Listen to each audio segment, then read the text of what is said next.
Okay. I guess Carrie must be outside. I hear the insects. We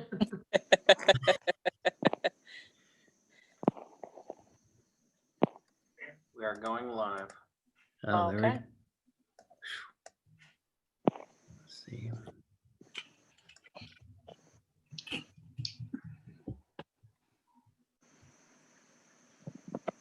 We should be live and we can get started. Okay, so let's go ahead and open up this meeting. This is the meeting of the Commissioners of Poolsville, August 17th, 2020. Do you want to do a roll call, Seth? Yes. Jim Brown, Here.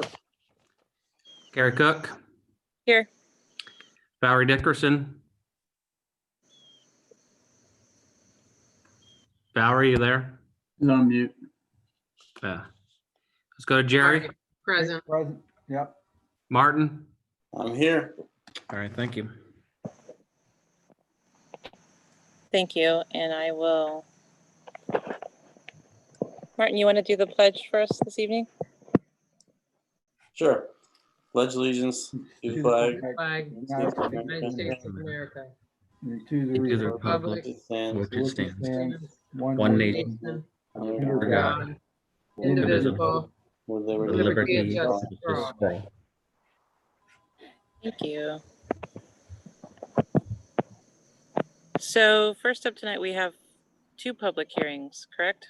That is correct. And I should begin with the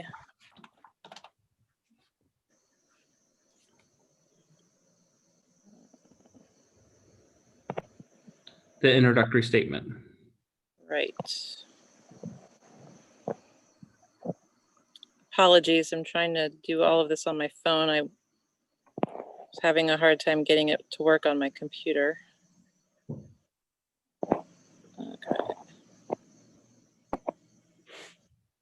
So the first one is, this is a public hearing on proposed ordinance number 216.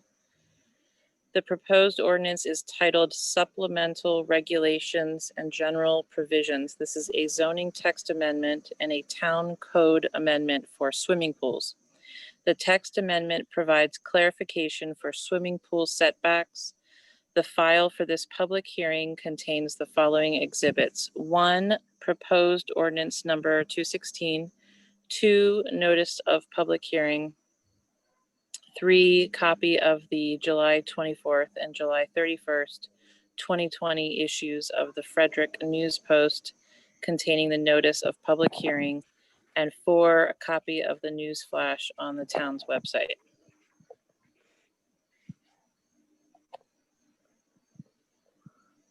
Is that the complete statement, Seth? Yes, absolutely. Just to recap, and if you would like details, I can go into this, but as I noted prior, the genesis behind this text amendment is that there had been some questions over time whether pools were an accessory structure or principal structure. And clearly there's a setback difference between those two. And so to clarify this, and most communities sort of struggle with how to classify pools, and to solve this issue, we just created a standard within the zoning ordinance defining the setbacks for the pools and where the measure the setback from, which is the edge of water, not the edge of deck and the like, which is often another issue of confusion. And with this clarification, we put it all in the zoning ordinance that I just noted. Some of it is in the town code. So it puts it in one specific location collectively together as it should be. And that is the real crux of this change. Most of the language within there is pre-existing in the town code, moved to the zoning ordinance. That completes my report. Great, so you need from us a motion to Yeah. adopt this ordinance? That's correct. No, isn't this just a When like public that? hearing? Well, that's correct. I guess procedurally, I know there's nobody here to speak on this, so it's a public hearing. Technically, you should open the floor for the public hearing, even though nobody is here, but you've at least opened the public hearing, closed it, and I guess the commissioners could then motion or have discussion. So we do not have anyone who's, Correct. But Okay. my historical experience is that even if you don't, you open and close the public hearing. okay, sake so of I'll procedure. open the public hearing. And hearing that we have no one joining us this evening, I'll close the public hearing. Would any commissioners like to comment or any discussion? Have nothing. Nothing. Nothing. Okay. All right, hearing none, would anyone like to make a motion to adopt this ordinance number 216? I'll make a motion to adopt the ordinance number 216 as proposed. I'll second. Before we have a vote, I just have a Yep. question. Would it not, and by the way, I'm all in favor of just voting and moving forward. But I'm just wondering, isn't the normal that there is also a deadline for public comment to be submitted? And have we already passed that? Was that 5 o'clock today or something like that? Well, usually it's noon the day of the meeting to be able to get on here, and we post that with the legal notice. Okay. Okay, very good. I just don't want to have somebody come back and say, hey, look, you guys are just passing stuff without knowing that, that there was still an opportunity for public comment. Mhm. That's all. Sure. Okay. And very you good. posted it where, Seth? It was on the, We would have posted it in the Frederick paper. right. It was Since we already don't- in the Frederick paper, That's right? correct. And locally. Okay, Okay. It's on your agenda yep, as well. okay, so, I have no other comments. Yep. Okay, great, thank you. So we have a motion and a second. So all in favor? okay, Aye. Aye. Any opposed? Okay, thank you. Who made the motion in the second? I made the motion and Jerry second. Okay, thank you. All right, next we have this ordinance number 217. Let me get my script here. Okay, this is a public hearing on proposed ordinance number 217 entitled Election Process Suspended Sections of the Town Charter and Code to Allow for Mail-in Ballots, as the commissioners are responsible for outlining the parameter of the upcoming municipal election. There has been some discussion regarding allowing mail-in ballots to address concerns raised by the COVID-19 pandemic. This ordinance will suspend the necessary provisions of the town charter and code to allow the Poolesville Board of Election Supervisors to implement the necessary regulations to establish, quote, mail-in voting for the upcoming municipal election. Prior to public comment and discussion by the commissioners, the town attorney will discuss this ordinance and its relation to the election provisions of the town of Poolesville. And I'm happy about that last part. Okay, Jay, then do I you want me will- to go over the mechanics of how the voting will occur real quick? I think it's Or- a good idea based on the email we got for you to talk about that, Seth, yes. And Jay, if this is proper, I was just gonna go through the mechanism, what the registered voter would get. Well, let me step back and set the stage and then you can talk about the details. So we brought this to your attention because the State Board of Elections and the local Board of Elections and the governor just made the decision last week of what we all are going to do for the general election on November 3rd. And November 3rd is obviously the Poolesville Town Election Day. As it stands right now, unless we do something, it will be a normal election in Poolesville like you normally do. You register to be a candidate, you register to vote, and you show up at the town hall. People have talked about, well, should we do something like the state is doing? And that is an impossibility for us because the state is doing absentee voting for the general election, which we already allow if you want an absentee vote, but then they are allowing voting centers. And voting centers would be just like what we have right now. So if we wanted to do what the state was doing, we would be doing exactly what we normally do. But then the thought was among the staff, and I think some discussions that were held was, well, do we want to do what the state did for the primary elections? And so I have been calling it mail-in voting. And, just so that we're clear about what exactly we're talking about, there is no absentee voting then. The town would send the actual ballot to the registered voter, and the registered voter would then send the ballot back to us, drop the ballot off, or have the option of voting in person during election day. If that's what you all want to do, you can do parts of that or none of that. The issue that we have, and the reason this is coming to you right now, is that since the state just figured out what they're doing, we are on a tight timeline, even though it may not see that because we're in the middle of August and the election's not till November. But we have a tight timeline to get everything done if you decide you want to do mail-in ballots. If you decide you don't want to, then the timeline will take care of itself. So that's why it's before you now. I also represent, to be candid, I represent the Carroll County Board of Elections, so a local Board of Elections, and as they struggle through the procedures. But we believe that if you wanted to do something and you could make the decision to do it, we would be able to implement it. And I think Seth will talk to you about how it would happen if you decide to make it happen. So I can take any questions and Seth can add on to the details.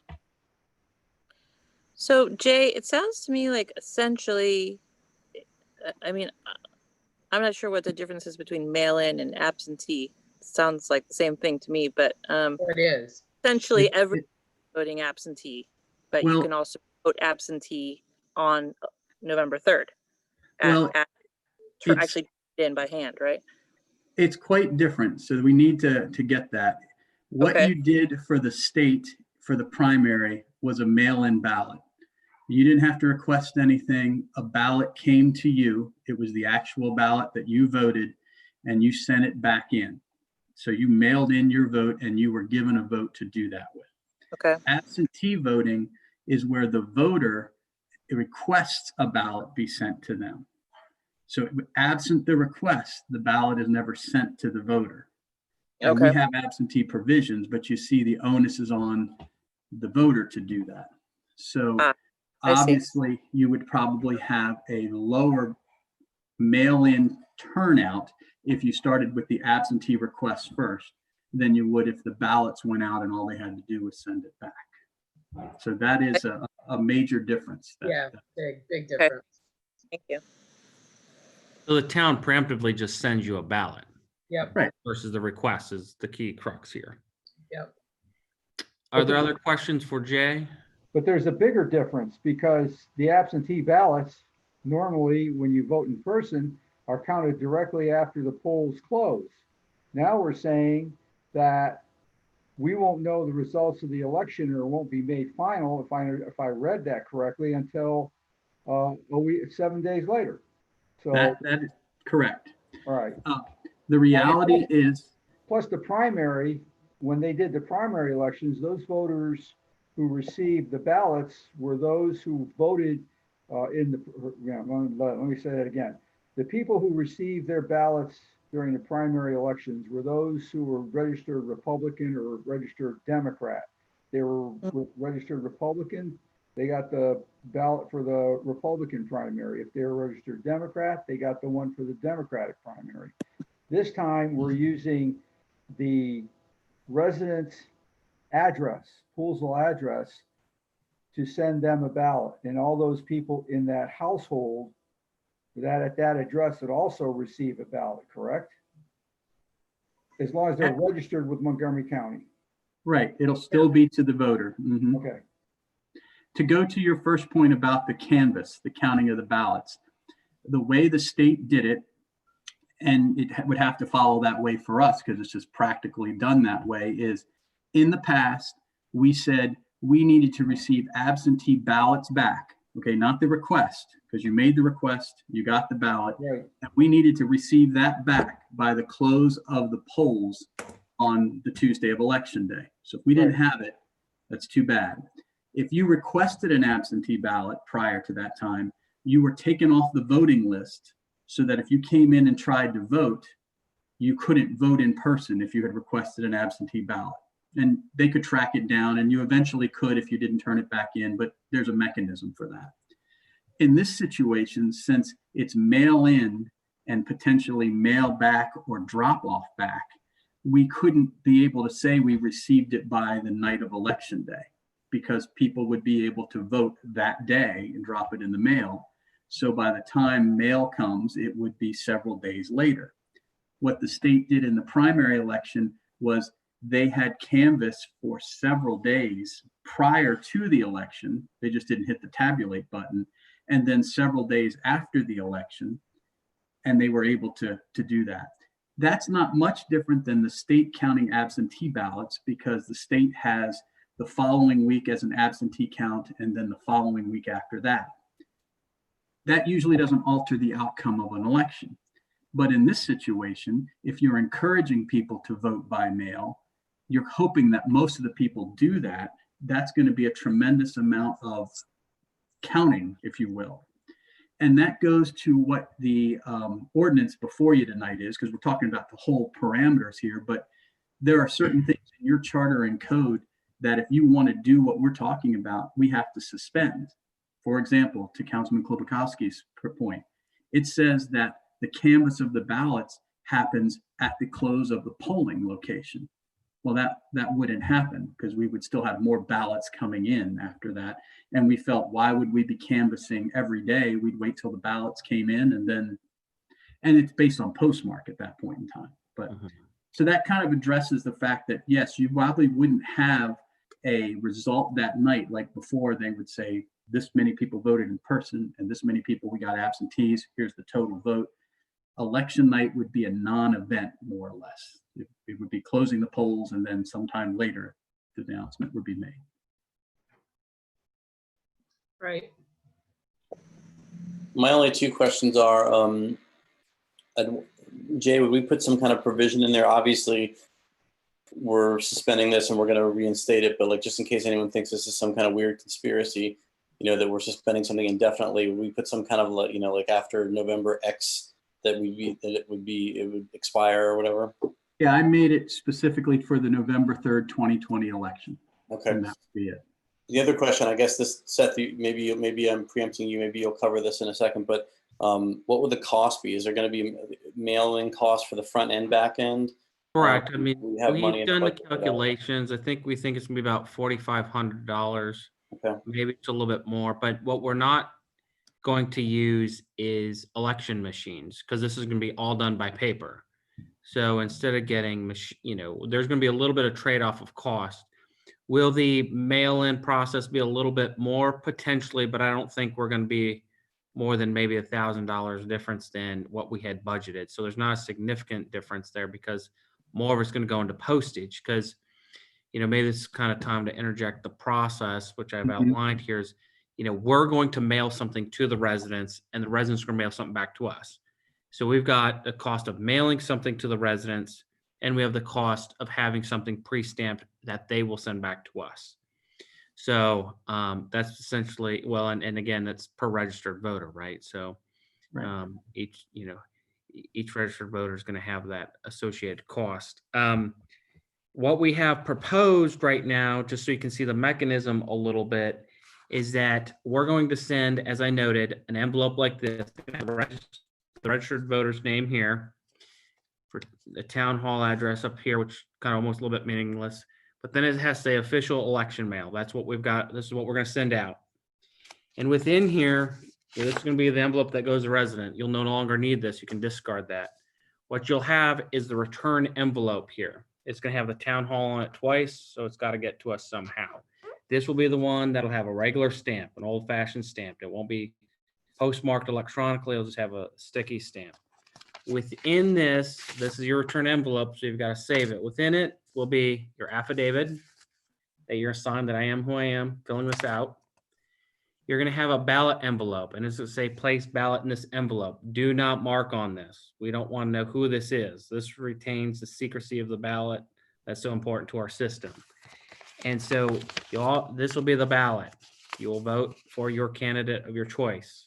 So take this ballot, put it in the ballot envelope, which these are all marked. There's going to be step-by-step instructions.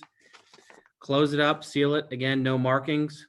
Put it in a return envelope and either take it to town hall before election day or mail it before election day or mail it on election day, or bring it in on election day. And that's again where that sort of week delay comes in place. What'll happen is for those that come in beforehand, of course, you'll put your affidavit in there too, but what'll happen is we will not count any of these until the day of the election, which is kind of a crucial element. What we will do is take all these returns. So you send this return envelope in, we're going to open the return envelope. We're going to take the affidavit and mark you off the registration rolls and put your secret ballot into the ballot box, right into the ballot box. So that's how that'll go. So what we'll try and do is for those who are coming in, we should have a number of names marked off by the day of the election for those that we received early. And that way we can keep, we're always going to check these, whether they come in a week later or a week early on the registration roll. So we're going to have a double checking process to make sure that nobody voted twice. And then of course, you've seen the process of submitting that. So there's these different options to get this to us. I will state that one thing, if we go down this process, that I'd like to do is maybe about a week before, I'd like to start a big sort of social media campaign, try and get your ballot in early so we can have those and start marking off the registration rolls. That way, we're clear, because we'll also do in-person voting. I think we're missing that here that we haven't mentioned, is that there'll be in-person voting as well.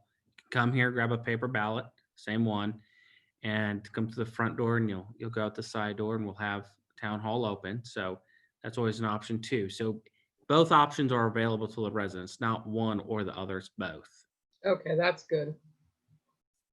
That's functionally the process in the envelope. So, and staff is prepared. Bobby is prepared. She feels comfortable with this. She feels happy with this process and is fine with it. So from a staffing standpoint, I don't think there's an issue here.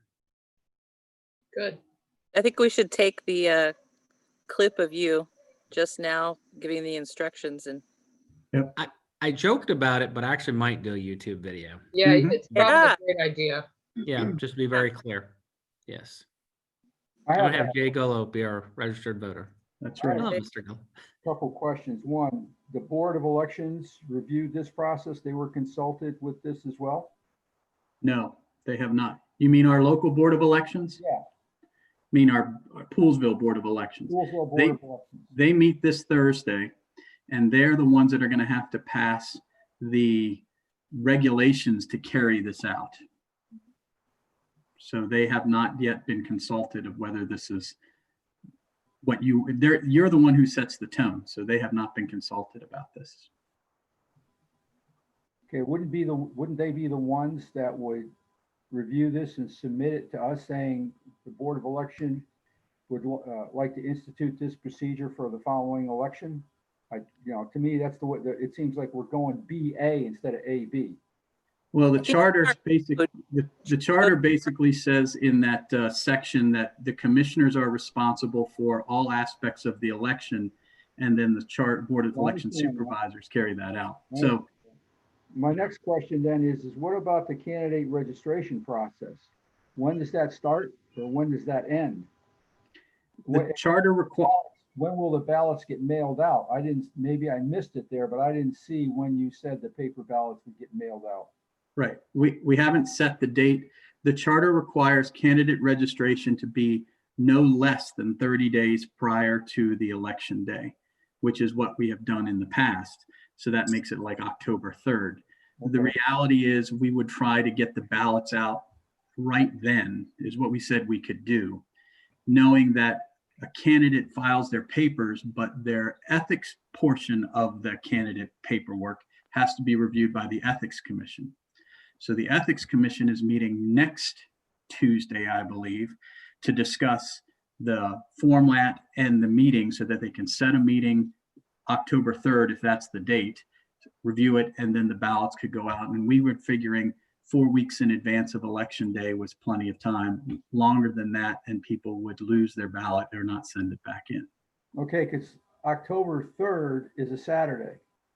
Right. Okay. So, I mean, again, we haven't set the exact dates because we don't know what you want to do, but October 3rd was the minimum 30 days. So it would probably be October 2nd, something like that. Okay, Jerry, and part of that, feel like no less than 2 weeks in advance of election will the ballots go out. If we can do 3 weeks, because Jay just talked about some things that have to happen before there, make sure we got the candidates on the ballot, print the ballots, get them out, those sort of mechanisms that come into play.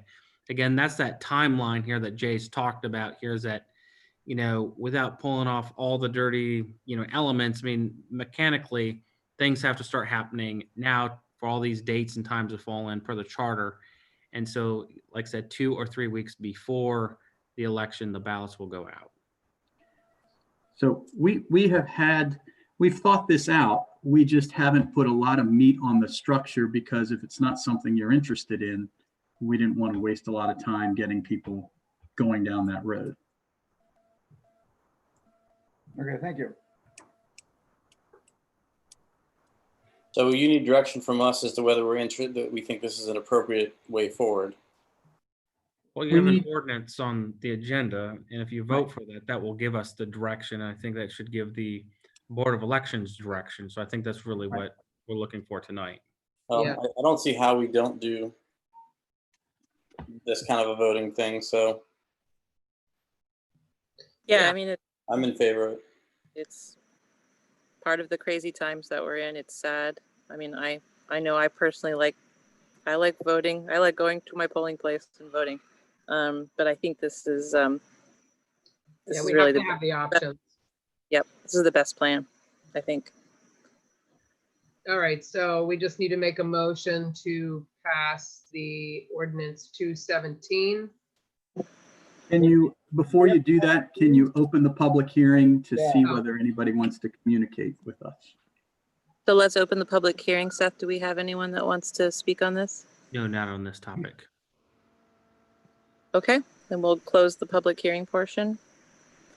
And would anyone like to make a motion to adopt ordinance 217 election process? I will make a motion that we adopt that ordinance, 217 election process. Second. All in favor? Aye. Aye. Aye. Any opposed? Motion carries. Thank you. Thanks to you both for your work on that. Yeah, definitely. Yeah, and Bobby had a hand, so credit goes her too. So To Bobby too, yeah.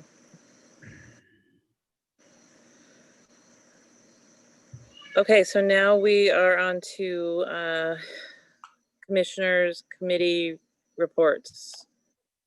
Jim, do you want to? Yes, I definitely can kick it off here.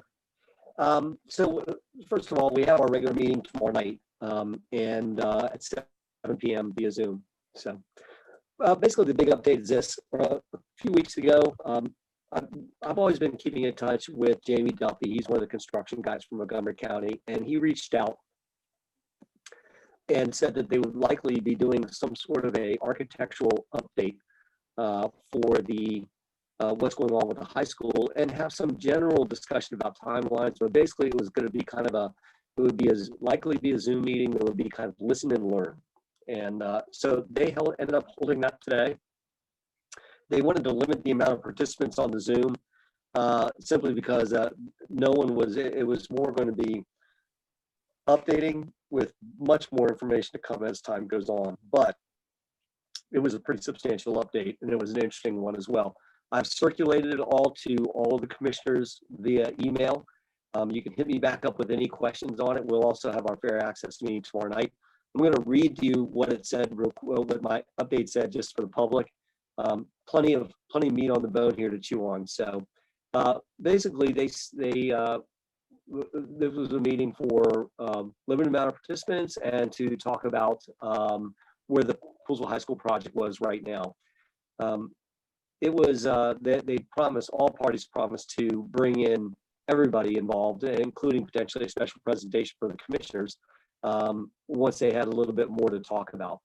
Included on the meeting in this Zoom meeting were members of the Montgomery County Public School Construction Unit, our guy Jamie, also the lead architect for the project, Robert Winstead of VMDO, Principal Carruthers, Dawn Albert from the PTSA were on the call as well. Link, Kevin, and I were representing the Fair Access Committee.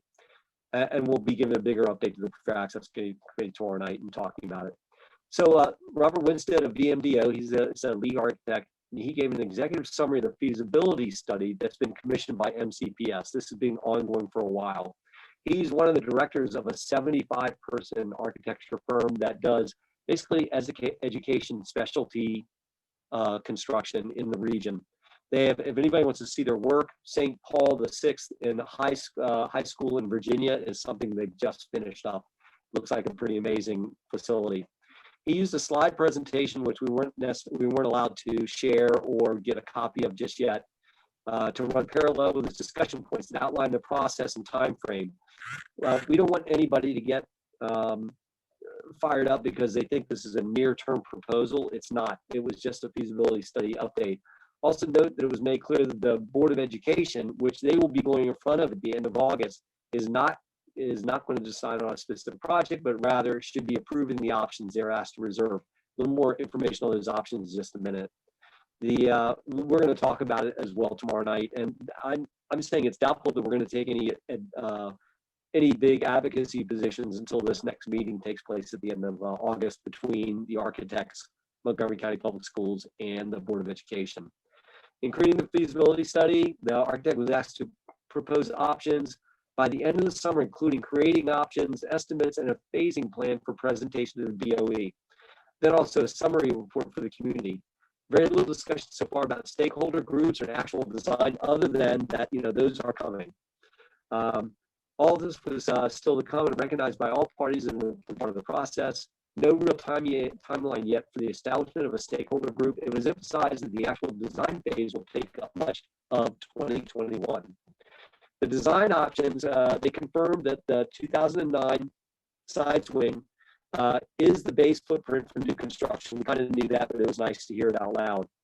Over the last 6 months, they created 15 option thumbnails were created as part of the study that they then whittled down to 3 option thumbnails for how the school would end up being rebuilt. They are titled as Max New. That's as much new as possible. Most of the existing building is gone.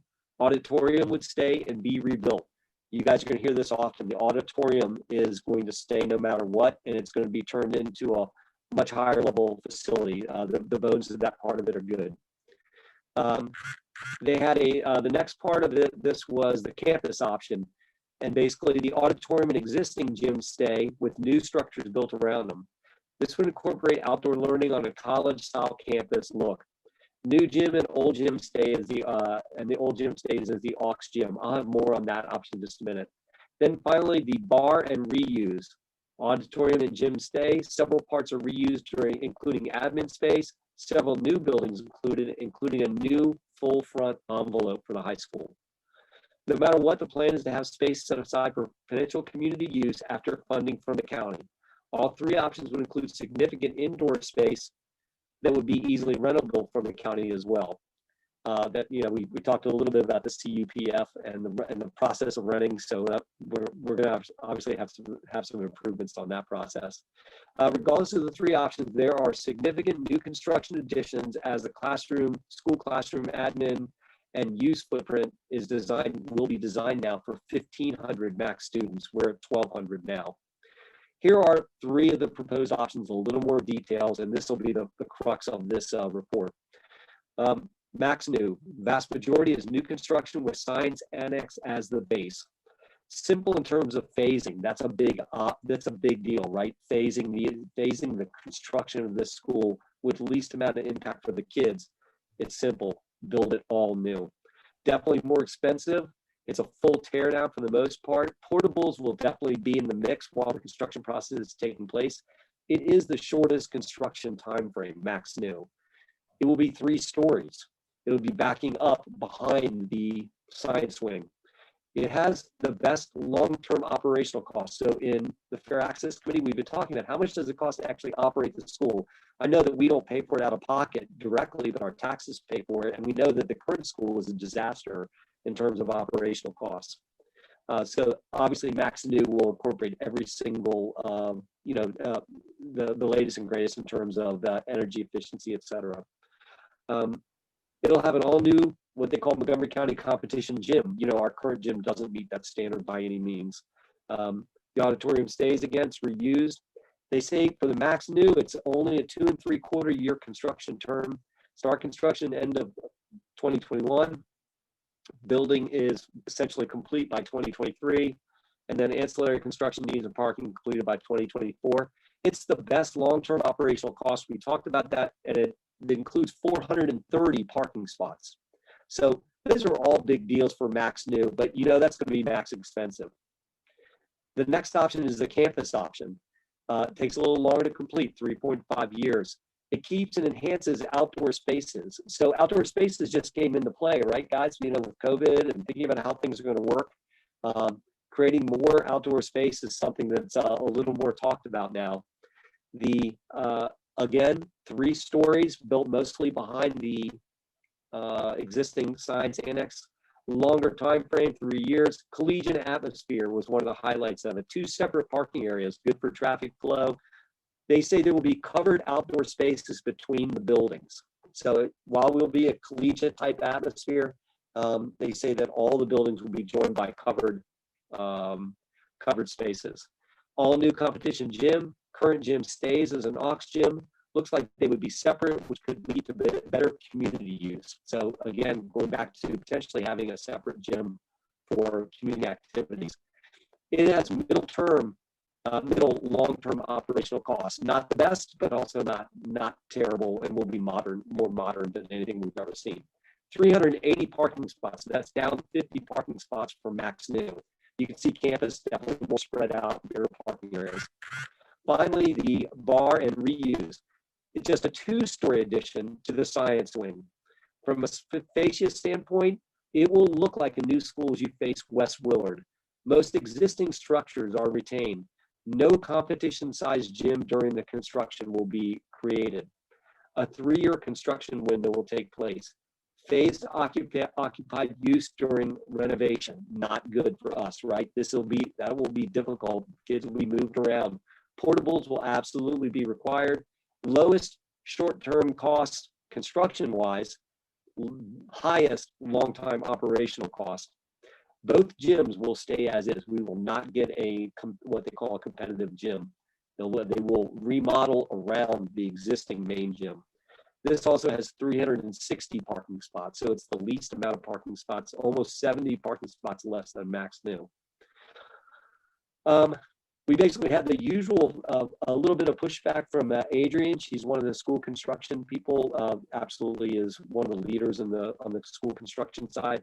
A little bit of pushback from her, but says that will always be ongoing dialogue about open space for future use, depending on what the county's commitment is to the Poolesville community. In general, the goals for all options are, again, to start actual breaking demolition and bricks and mortar work in late 2021, finish in 2023, and then ancillary work in 2024, depending on what options picked. Cost estimates and the overall presentation of all of these options, a rollout of what we've just got done in thumbnails, will be at the BOE meeting on August 25th. Obviously, that'll be an important day. So that's what we had from today.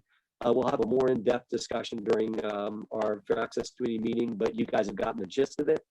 And then once we have our meeting, we'll give you another update at the next commission meeting. And yes, definitely, I'm sure quite a handful of us will be at the BOE meeting on the 25th.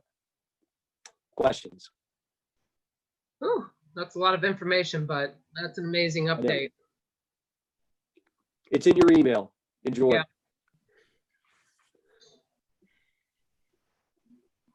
A lot going on. It's nice to hear. By the way, that architectural firm, the guy was I thought he was a superstar during his presentation. He gets it. They have worked very hard to get the gist of Poolesville, and I think they've gotten some great feedback. All of our fair access hard paper work was a part of it. They actually incorporated some of our parts of the white paper into their presentation. Yeah, that's great, Jim. Yep, it's good stuff. So exciting. Super exciting, Thanks, Jim. That's great. Jim, Yep. except for the view over my fence. It's going When's to the change meeting? drastically. the next meeting, we have our fair access meeting tomorrow night. There is No, no no, set time. Wednesday. or no- When is this meeting? You said on the 25th. What time? Right, that's gonna be their presentation to the BOE. I imagine you will be there, I will be there. We have no other scheduled meetings before then with them. And the next go round will be more of a community presentation rollout that we get with Montgomery County Public Schools. But that's still probably months away. So let's whoever will be at the BOE meeting, I'm sure we're going to see some important stuff. Awesome. Go back and read that email too that you sent. Thank you. All right. Sorry, I read it all. No, that's great. That's good to have it. That's it for me. I guess I'm up next.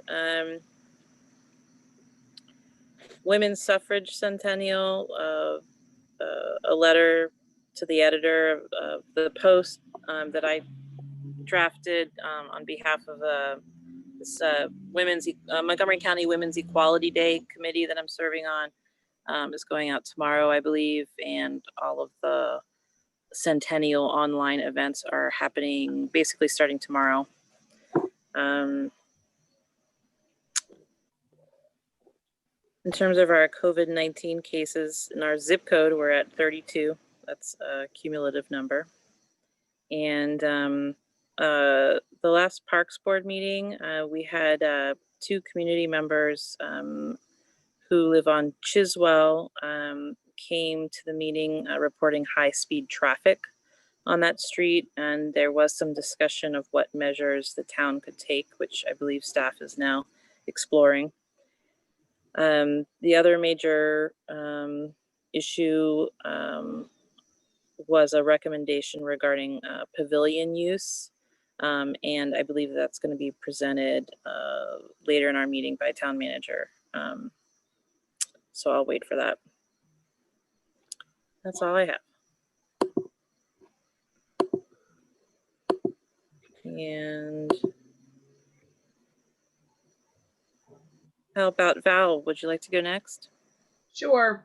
Although we don't have a whole lot to update as far as events, I did, have a conversation with Kathy today. Just wanted to see how she was doing and how, the discussions are going about any type of events. We had a little bit of a conversation about what the county's, requirements are for events. And if there had been any discussion, I was curious amongst town hall staff or anybody else in the county about events.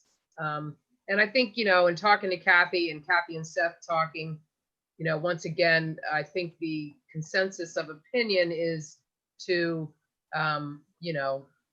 rather than try to hold an event where we could have 50 people attend in a scattered, manner, that we continue to hold our ground with what we're doing, save our funding for next year for bigger and better things.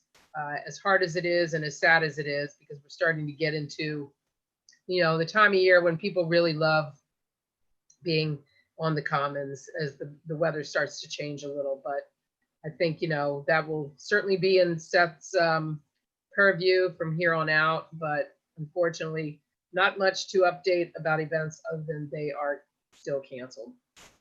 So yeah, sadly.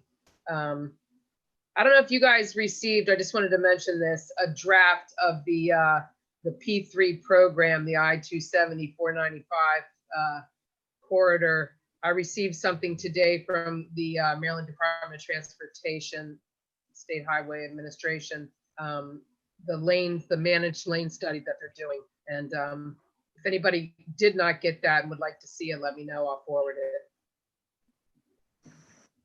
Yeah, I wouldn't mind seeing that. I didn't receive it.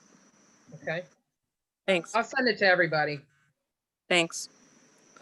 I got it. So Okay.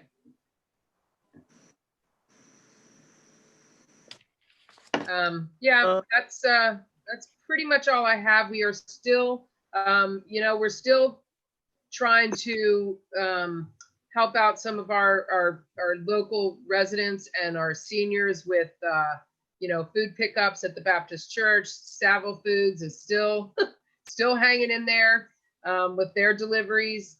We've been getting a lot of produce through WAMCO and at the Baptist Church. So I've been delivering some of that for Joel Gilbert to our seniors each week. That's been a big hit. The produce that we're still receiving, probably 20 boxes or so a week. So people are still, keeping everybody in mind and trying to be mindful of the people who are still, not comfortable or cannot come out of their homes to get somewhere. So I will say that if anyone knows of a person that needs a little bit of attention in that department, please let me know. I personally will look after them if you know of anyone. Every week I try to, hit up some different people that I know could use something. But my focus would really like to be on seniors every week to the best of our ability. So if anybody knows of someone, let me know. That's all I have.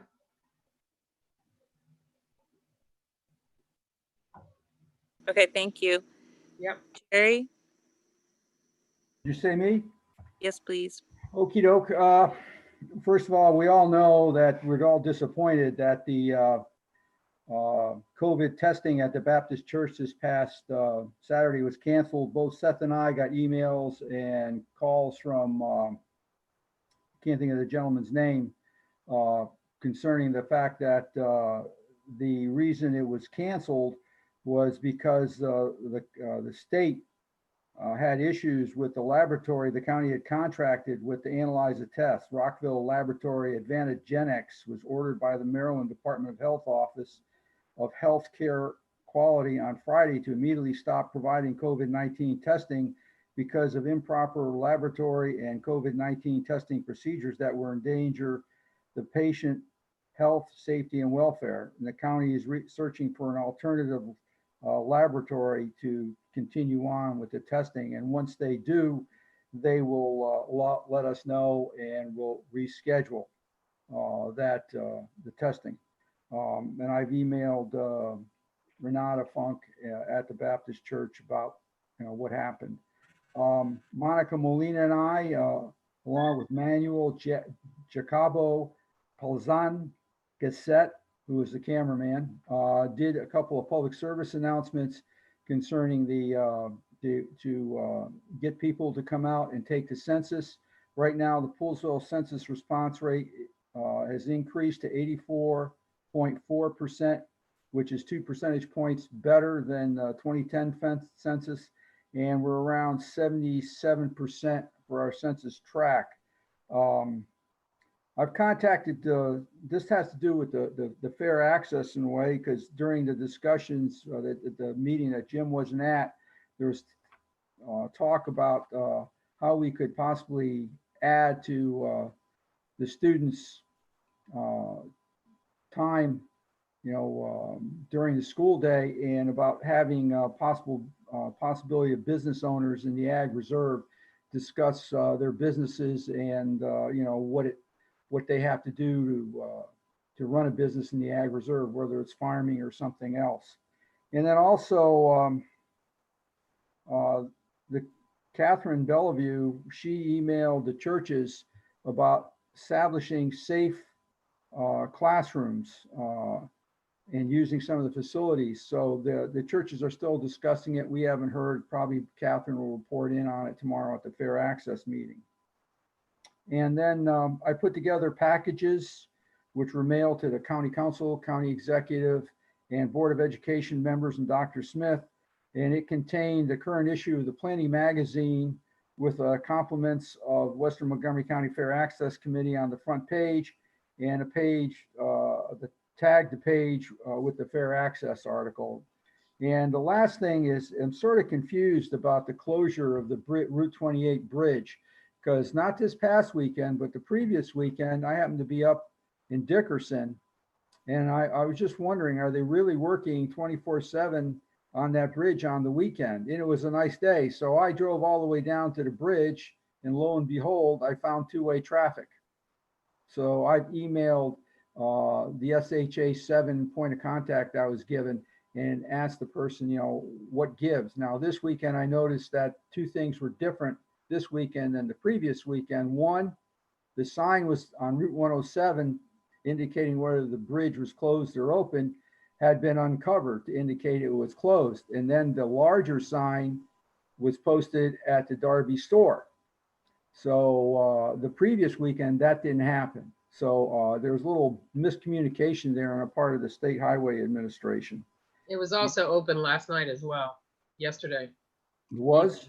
Yeah, Okay, so it's like, people, it's a heck of an inconvenience when you got to drive all the way down there. And the funny thing Yeah. is I was up in Frederick, I think last Sunday, when I came back and got off on Route 109, two trucks decided to kiss right at the exit off of 270 onto 109. So we all had to divert and go down to 355. And then the last thing is I've been appointed for the third year to the Maryland Municipal League's Legislative Committee to consider legislation that comes before the House of Delegates and the Senate as to whether or not they would be beneficial to municipalities or not. And that's it. I do have one question though. Is the Route 26 bus running now or not? According to the schedule, it says it's not. I don't think so. Okay, so I was right No, then. I have not seen it. Okay, because that's what it says on their website. All right, thank you. thank you. All right, thanks. Martin? The planning commission met last week, and we only had one thing on our agenda. It was a concept plan for parcel 229. I cannot pronounce the name. Maybe Seth can help me with that. And they're going to recommend that gets forwarded to us. So we'll be hearing about it shortly, I imagine. And really, it was a quiet meeting. That's all I have. That plan will stay with the planning commission. Oh, it's not cut. Okay. Yeah. I thought everyone was cool with it, and Yeah, I mean, so at the planning commission, what happens is somebody comes forward with a sketch plan. A sketch plan is advisory only, and the planning commission sort of gives the applicant a favorable nod or a nod that says, could you change these couple things potentially at our request. Now, there's still the code, so if the applicant wants to default to the code, they can, but it's just a way for the planning commission to give some general advice and consideration. As you can imagine, on a simple 3 lot, there's not going to be much as you're Right. working on a much more substantial subdivision. So that sort of clears the path for the applicant to then go into preliminary plat. gotcha. Okay. So there you have it. And that's all I have. Okay, great. Thank you. Okay, so next, in an effort to kind of put together in one motion for approval items like minutes from our last meetings and bond releases, for instance, which are the 2 things we have on our consent agenda. I've put them together here.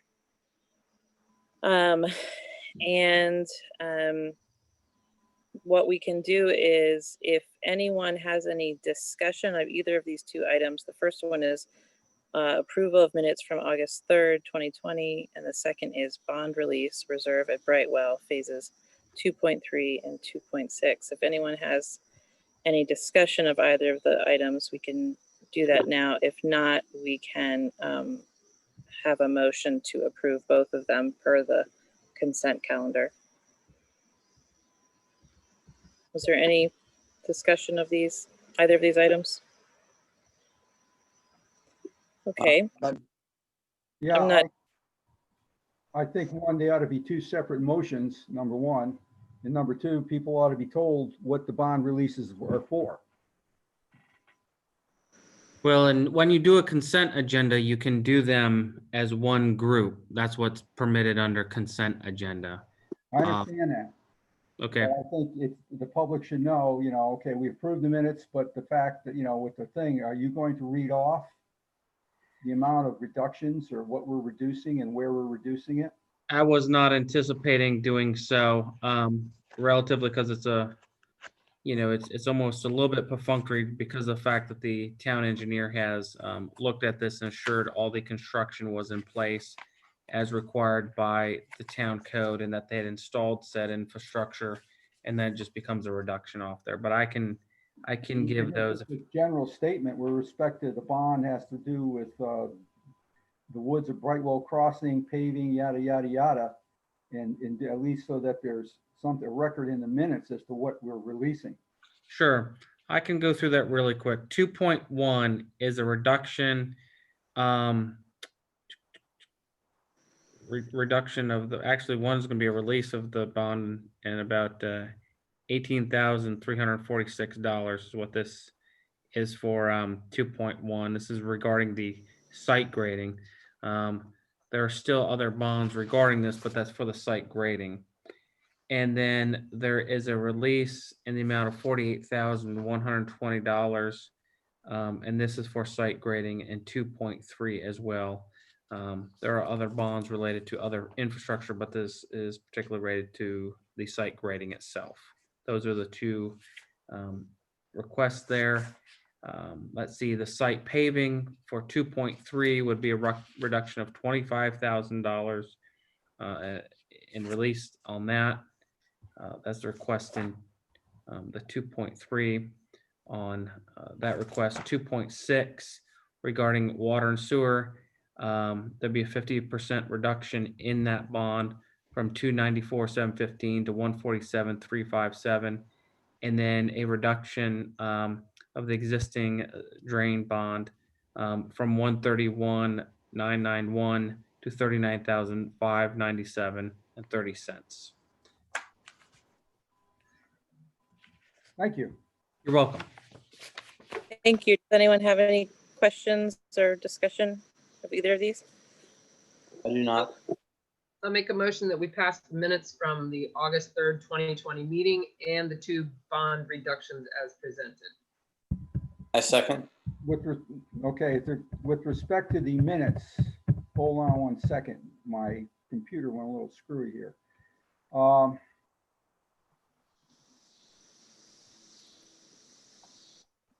The word incorrect.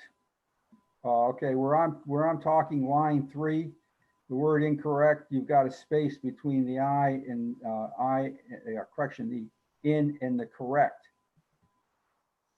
Incorrect's one word. Jerry, Sorry. You know, Come come on. We'll make that that's change. it. I mean, I recommend that We reflected. could get our secretary straight. This would work. So incorrect is incorrect. That's correct. That's correct. So noted, folks. Hmm. All right. Do you want to amend your motion? Go ahead. Valerie? I'll amend my motion to say that we will approve the minutes to include Jerry's correction of the word incorrect to make it correct. Oh, good call. Do we have a second? Second. Okay, I think that was Martin giving a second.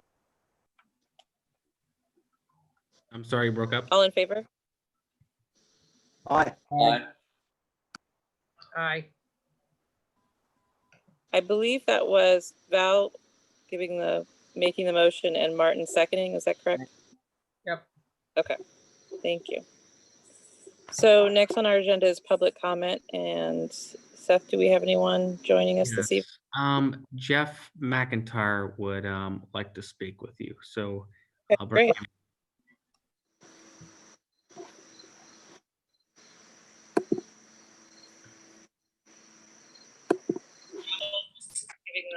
Making the motion and Martin seconding. Is that correct? Hi, Jeff. There's Jeff. So You're under- next agenda is public comment. And Are you able to pause or mute your YouTube? joining us this evening? I think also you're on mute. Jeff, you'll have to. Oh, there you you'll go. have to- Yeah, I just unmuted myself.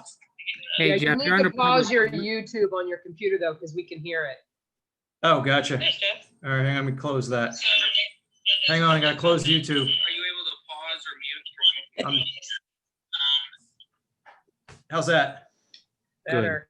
All right, perfect. Oh, no, it just came back. Now I'm hearing you on both sides. There we go. Cool. Okay, no, I was just going to comment on the agenda item talking about removing the word streets or the responsibilities of streets from the Parks Board. Just to give you, I don't know, kind of just an overview of my thoughts, that the Parks Board, deals with stuff that we try to, listen to the issues. We try to come up with summaries for the commissioners.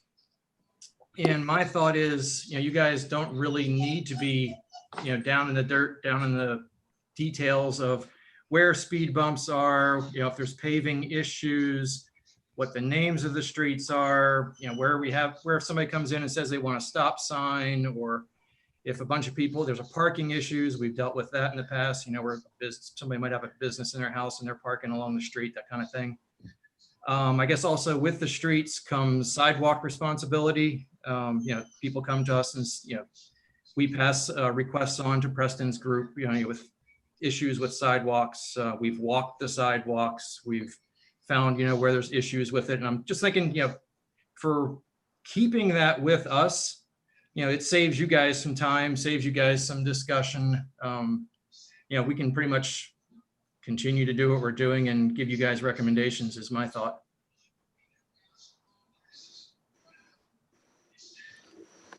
Awesome. Thank you for your thought.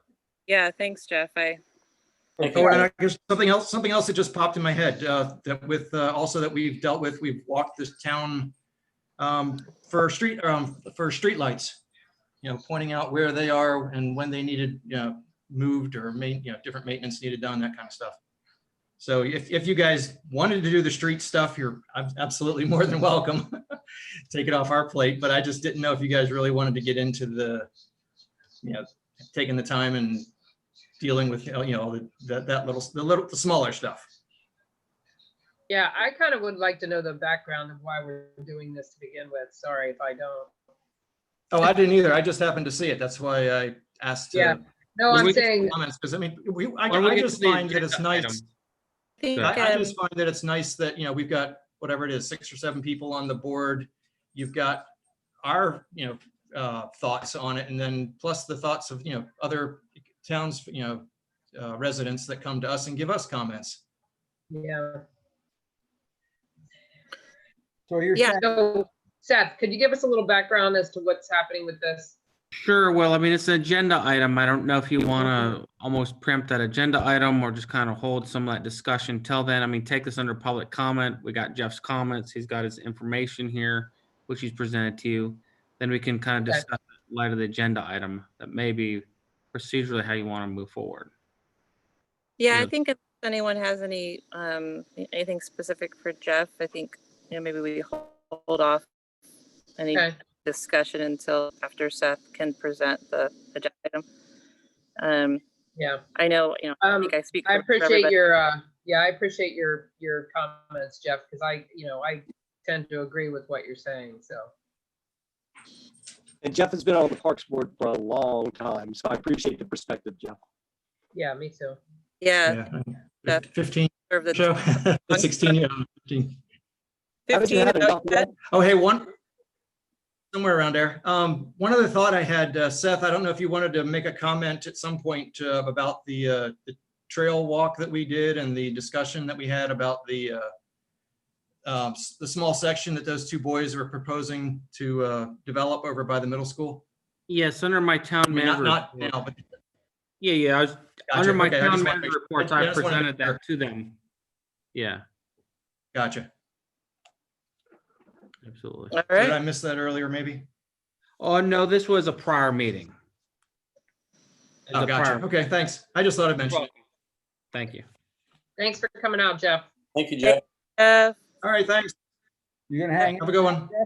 You too. I'm gonna go back to, I mean, I can stay if you want, or I can just go back over to watching you guys on YouTube. I'll put you in the waiting room, and if they have specific questions to you, we can bring you back in under the agenda item potentially.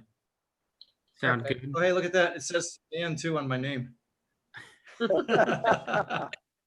My Thank wife's, it's my wife's iPad. thank you, Jeff. We'll put you in the Thanks. waiting room. All right, we can move forward to the agenda. That's the only person under public comment. Okay. All right, back to the agenda. Where am I? So we don't have anything under old business, new business. First things are COVID update. Sure, I mean, there was a request, or there was at least a passing statement about that we open up town hall on September 8th, which we're making some tentative plans to that, to open up at that time. I have at least one staff member who, has a little concern with that, considering most of the other local governments have remained closed and we're providing the service that I've described to you several times before. And we seem to be managing well. I serve at your pleasure. I will open it at your recommendation, but there was some question about, are we ahead of the pack? Are we at the pack, behind the pack in terms of opening? And so, there was a request maybe to postpone that forward. I mean, like I said, I'm getting some things in order, but if our services are not materially impacted, and most other jurisdictions are this way, I mean, even Montgomery County, which has a much bigger infrastructure, I, understand this, you've got to make an appointment, or, certain things are done electronically. The capability to walk in some of the buildings and for certain services limited. So, if we can postpone it, I think that would satisfy my staff, and I tend to agree with them, but I serve at your pleasure, and I understand that this is also a public building that's owned by the residents. Do we have any residents that are requesting to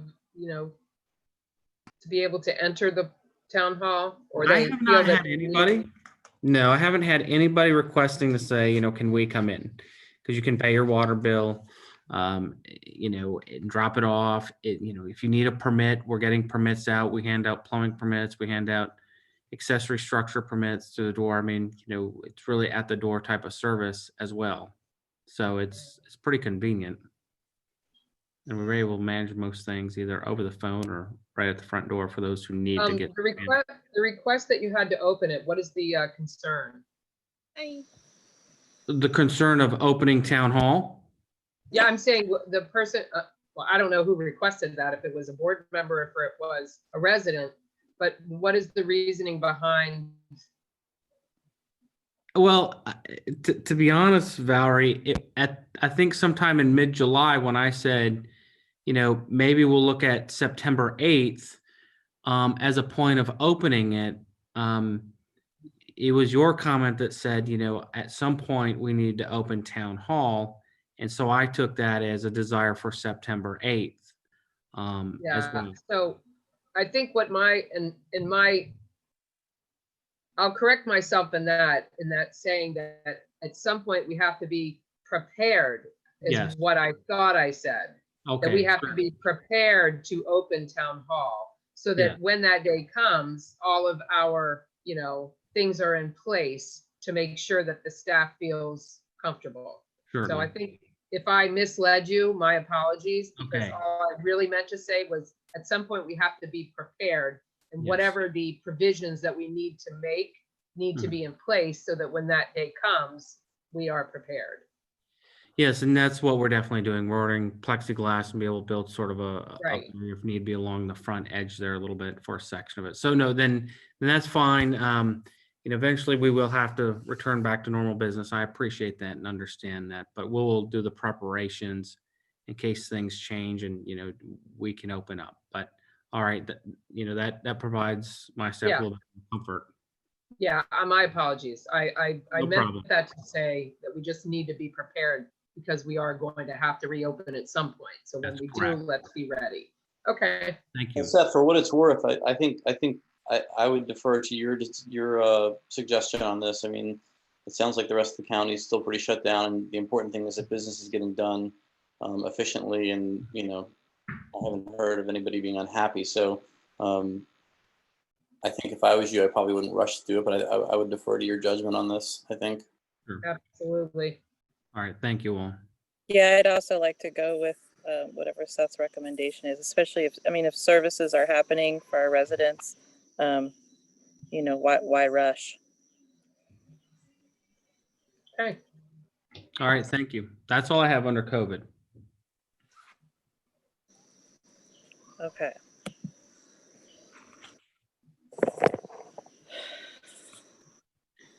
All right. So next is a recommendation from the Board of Parks, Recreation and Streets. A, refunding fees, and B, pavilion rental cost. Sure, we'll start with the refund first. In particular, this discussion point came about that our cost of renting out the fields for $5 an hour is lower than most jurisdictions, and those jurisdictions don't even provide a refund and they charge more. And it's a little bit of a time-consuming process for staff on the back end, for Kathy to go through and refund these, on the times that the fields are closed, hour by hour, and give them that refund. The fee is in place as well to try and provide a modest recuperation of maintenance of the field, since they're being used a little extra under league type situations.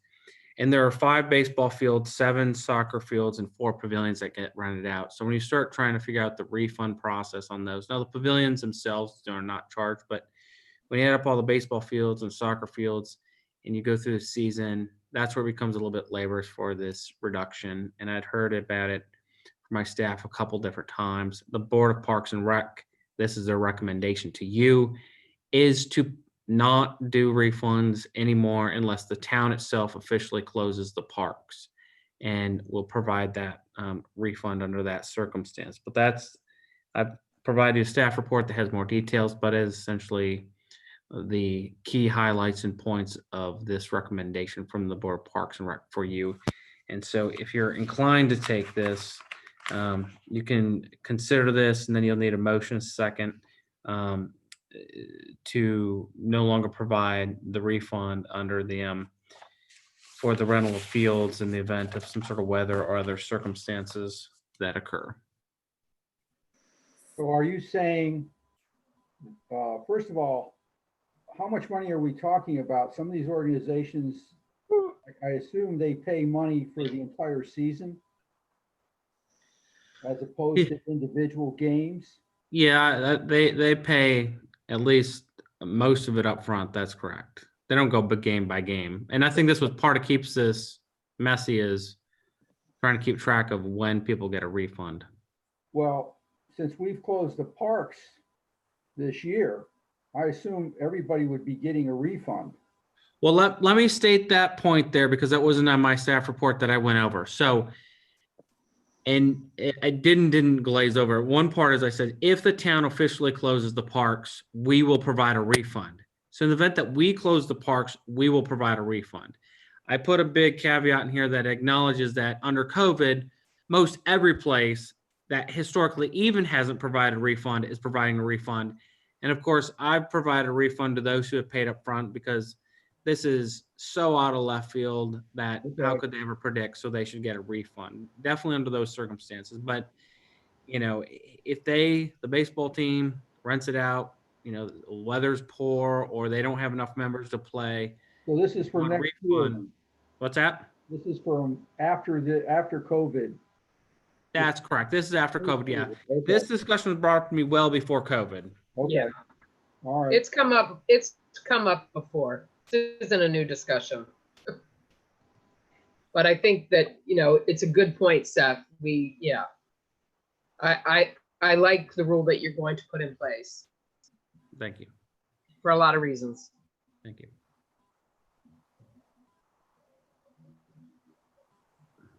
Okay. Any discussion or questions? Nope. So do you need any kind of a, Oh, yeah, definitely. I mean, Question I from us? need a motion on this and a vote of this. Definitely. You need to vote on this as a change. okay, would anyone like to make a motion? So I'll make a motion that we pass the verbiage that's going to change the requirement of a return deposit to the ball fields based on cancellation or weather regulations. How does that sound, Seth? A lot. That's good. We'll tighten Right, it up. do we have a second? I'll second that. All in favor? Aye. Aye. Any opposed? Okay, thank you. Motion carries. And do we need to make a motion for the second piece as well? Well, let me just go through that so people have an understanding where that came from the Board of Thank- Parks and Recreation. You just need to maybe bear with me on this one a little bit so you can kind of see the process and thought process that came through this aspect. So again, this is another recommendation from the Board of Parks and Recreation. This is regarding pavilions. This is really about a recuperation cost of the pavilions and long-term replacement, and also some staff time that occurs with a rental. So anytime there's a rental, there's extra trash can usage and those sort of things around it. So, the Monday after the weekend, staff is out there, emptying the garbage in that vicinity. So recognizing that the pavilions are rented out about 40 times a year of the 4 pavilions that we have, there's a usage of them. They're taken out of the public domicile when they become rented. They're no longer really public use. They're allocated to somebody once they rent it. The expected longevity of a pavilion is about 25 years. The cost to build a pavilion is about $35,000. So if you take the 40 rentals times 25 years of renting, that's about 1,000 rentals over that 25 years in the lifespan of that structure, which anticipated lasts 25 years. So the total replacement of all 4 pavilions is $140,000. With the rental of 1,000 of these over the 25 years, if you took the $140 and divided by 1,000, that would kind of really be how much it should cost to rent the pavilion for total replacement. So that would mean a $140 fee to rent the pavilions if you wanted to get actual replacement value out of it through the rentals. Clearly that is not a legitimate price to charge for the rental of the pavilions. But that cost doesn't include about $28 worth of staff time on a Monday morning when there's about 2 hours committed between 2 guys. So each guy's out there about an hour, 2 of them. So that almost actually be a true freight of about $168, to actually rent it if you baked all the cost in. Part of the incorrect element of this is it presumes that all the pavilions would have to be replaced at once, which is not the case. They would stagger over time. So as we recognize, $128 full freight is too much and is not anticipated. And people are generally paying taxes as well to support some of this. So the thought process was that a rental fee of about $60 would be a way in which you could get some recuperation of cost of these pavilions. And again, somebody's taking these out of public service. They're no longer open to the public the moment you rent those. And the Board of Parks and Recreations made this recommendation to you again on the $60. But in their motion, they recommended to you that the rental fee be placed into an escrow account specifically for the replacement of the pavilions, so that there's a justifiable reason why we're charging this. It's escrowed for the replacement and it's in that line item. That is what their motion out of their board was to you as their recommendation. I If thought you I read want- replacement and maintenance. Well, it does say maintenance in there, maintenance and replacement. I mean, it definitely could be if the roof is needed as well or something along the way.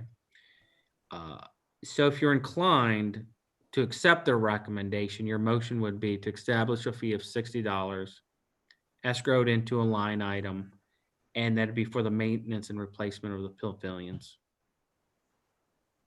Seth, do you think 60 is sufficient?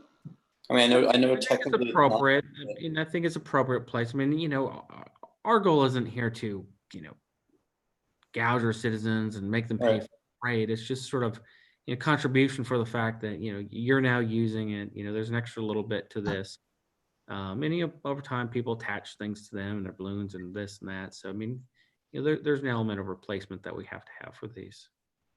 Well, we're not here to gouge them, but we're also not here, I didn't like the notion of how we were basically giving our water and sewage away for a while. So, but yeah, 60 sounds reasonable to me. Other places charge more. We did that research too, so. Yeah. I think that's fair.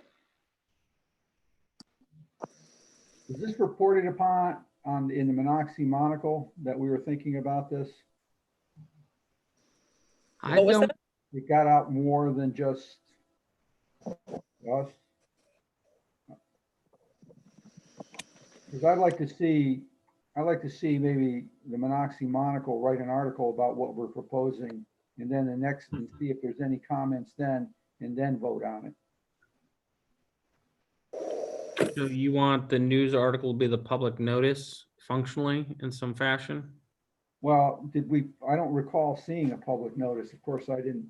Well, you don't need a public notice on this. All I right. mean, But I think the public ought to be aware of this before we pass it, so I would recommend to the commissioners that we ask the Monocacy Monocle reporter to report this in the next issue of the Monocle so that people are aware of this.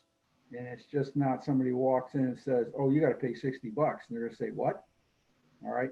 Now, there's no guarantee that they're going to read the Monocle or they're going to remember it. But at least the bottom line is we've gone the extra step.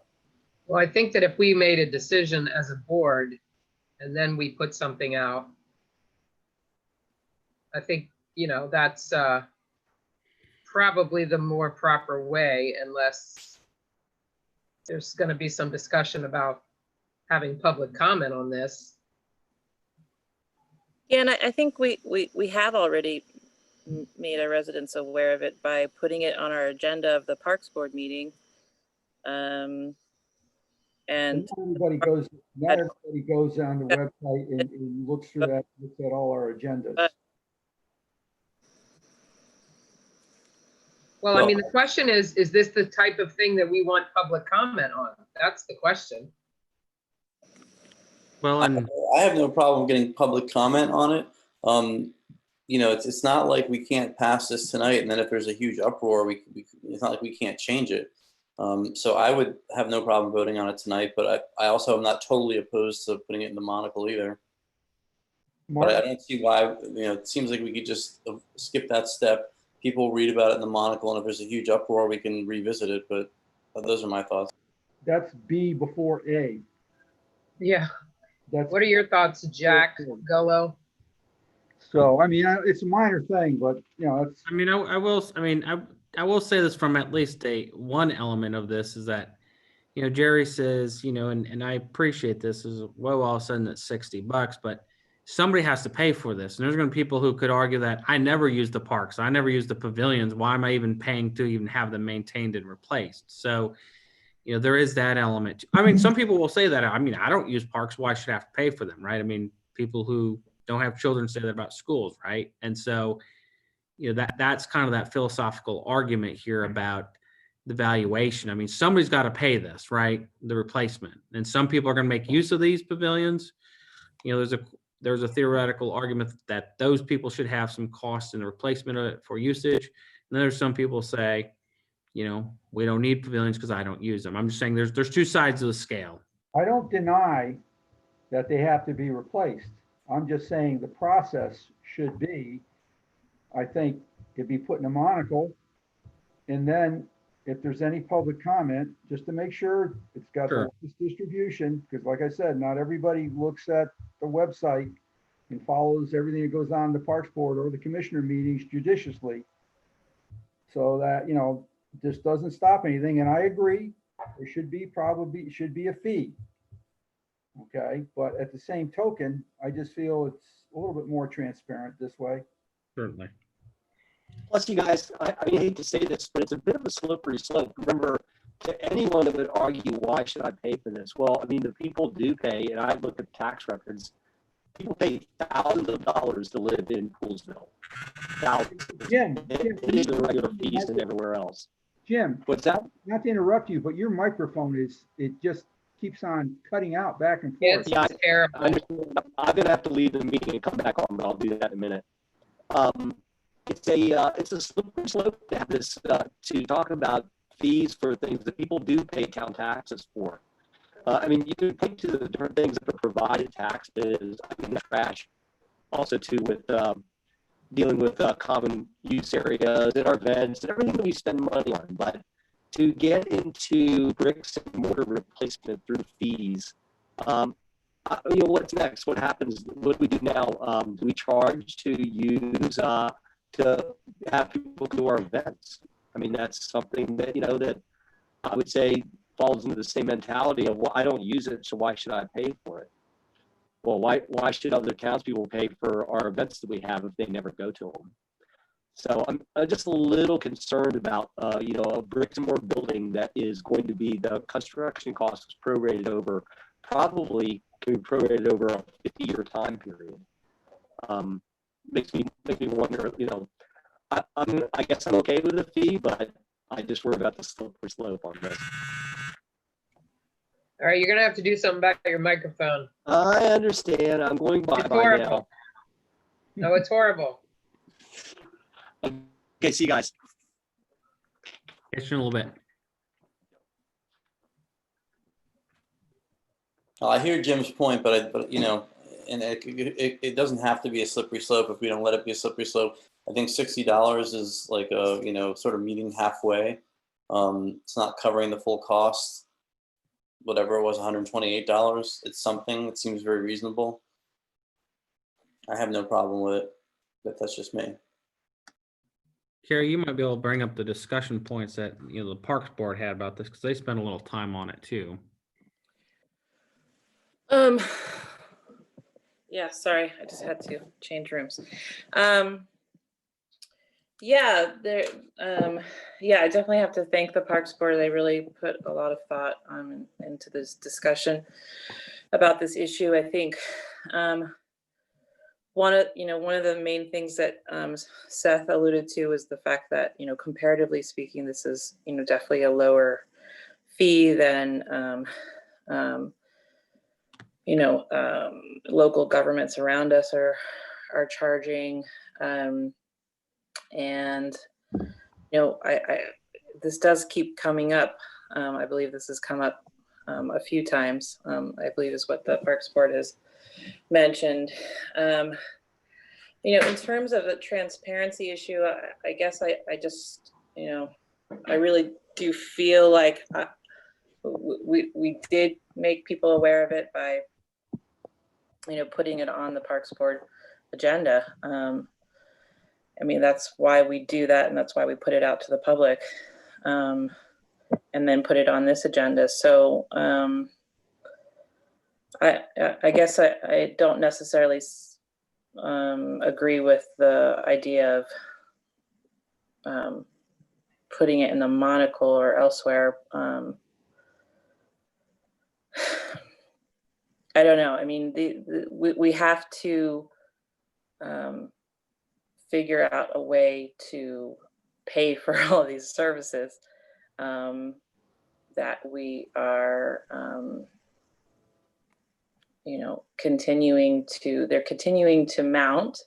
And, for a town with a, frankly, a pretty small budget, we do a lot with a small budget, which is fantastic. But, these things are just going to continue to mount, and they need to be paid for somehow. Especially down the road when we are not, receiving funds coming in for, things like impact fees and building. And, we have to look to the future as to what we're going to do financially to support our community. Right. Especially, who knows what fiscal year 2022 is going to look like, especially in terms of income tax revenue. I mean, we really only have two main revenue streams for this town. That's property taxes and income taxes. And, it's good. I think the next couple of years is going to be interesting to see how that plays out. I probably will blow Jim's theory out of the water with this one, but over the years, more people than none who I have spoken to were actually shocked that they had to pay nothing to use one of our pavilions, in all honesty. Right. I don't think that, people expect that. It has been an amazing, gift from the community. through the taxes that they already pay, you know, and yes, it's true. We pay a lot of taxes. So yeah, it's a double-edged sword. And I think that, you know, it's something that we do have to think about because of what the future holds for us income-wise. That's right. That's my 2 cents. I agree. Well, we also get money from the state in the way of highway user revenue. And if we could ever get the full amount of the money that from the counties, the tax duplication, that's a pretty big chunk of change as well. To go to those 2 points. And that's the big Well, I fat have if. no problem in the fact that, yeah, there should be a nominal fee for people to pay for use of the pavilion. I have no problem with that. I just feel the way the process has gone. And to Martin's point, it's like, why would you want to all of a sudden pass something and then turn around and void it the next meeting? I mean, this is not going to break us if we wait 2 weeks and we don't collect $60 or $120. So, and also to the point about fees, there are other fees that people pay to the town. And maybe this should be part of a comprehensive thing with respect to all the other fees that we have we make people pay for various things, whether it's building permits, plumbing permits, all that stuff. It should be in there as a list included in Jared, that. but you know, we did actually revisit all of the fees not too long ago. So it's probably best to leave those alone unless there's been some dramatic change in costs.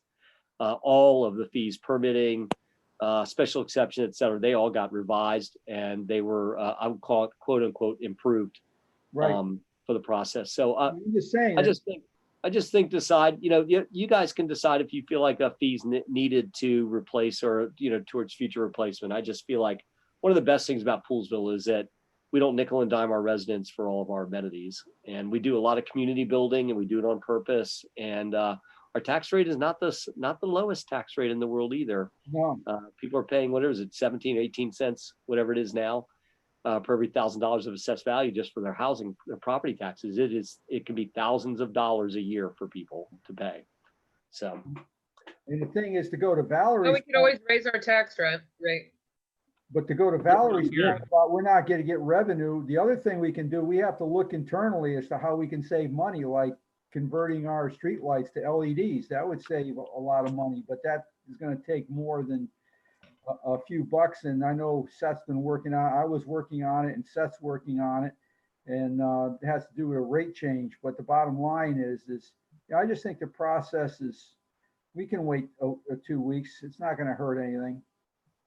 Yeah, we don't need to rush to vote on anything tonight. Unless someone wants to make a motion.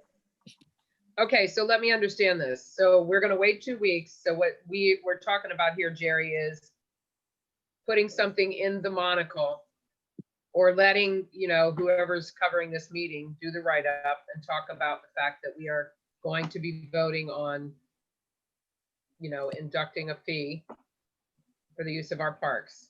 And then once that's done, at the next meeting, we can vote on it.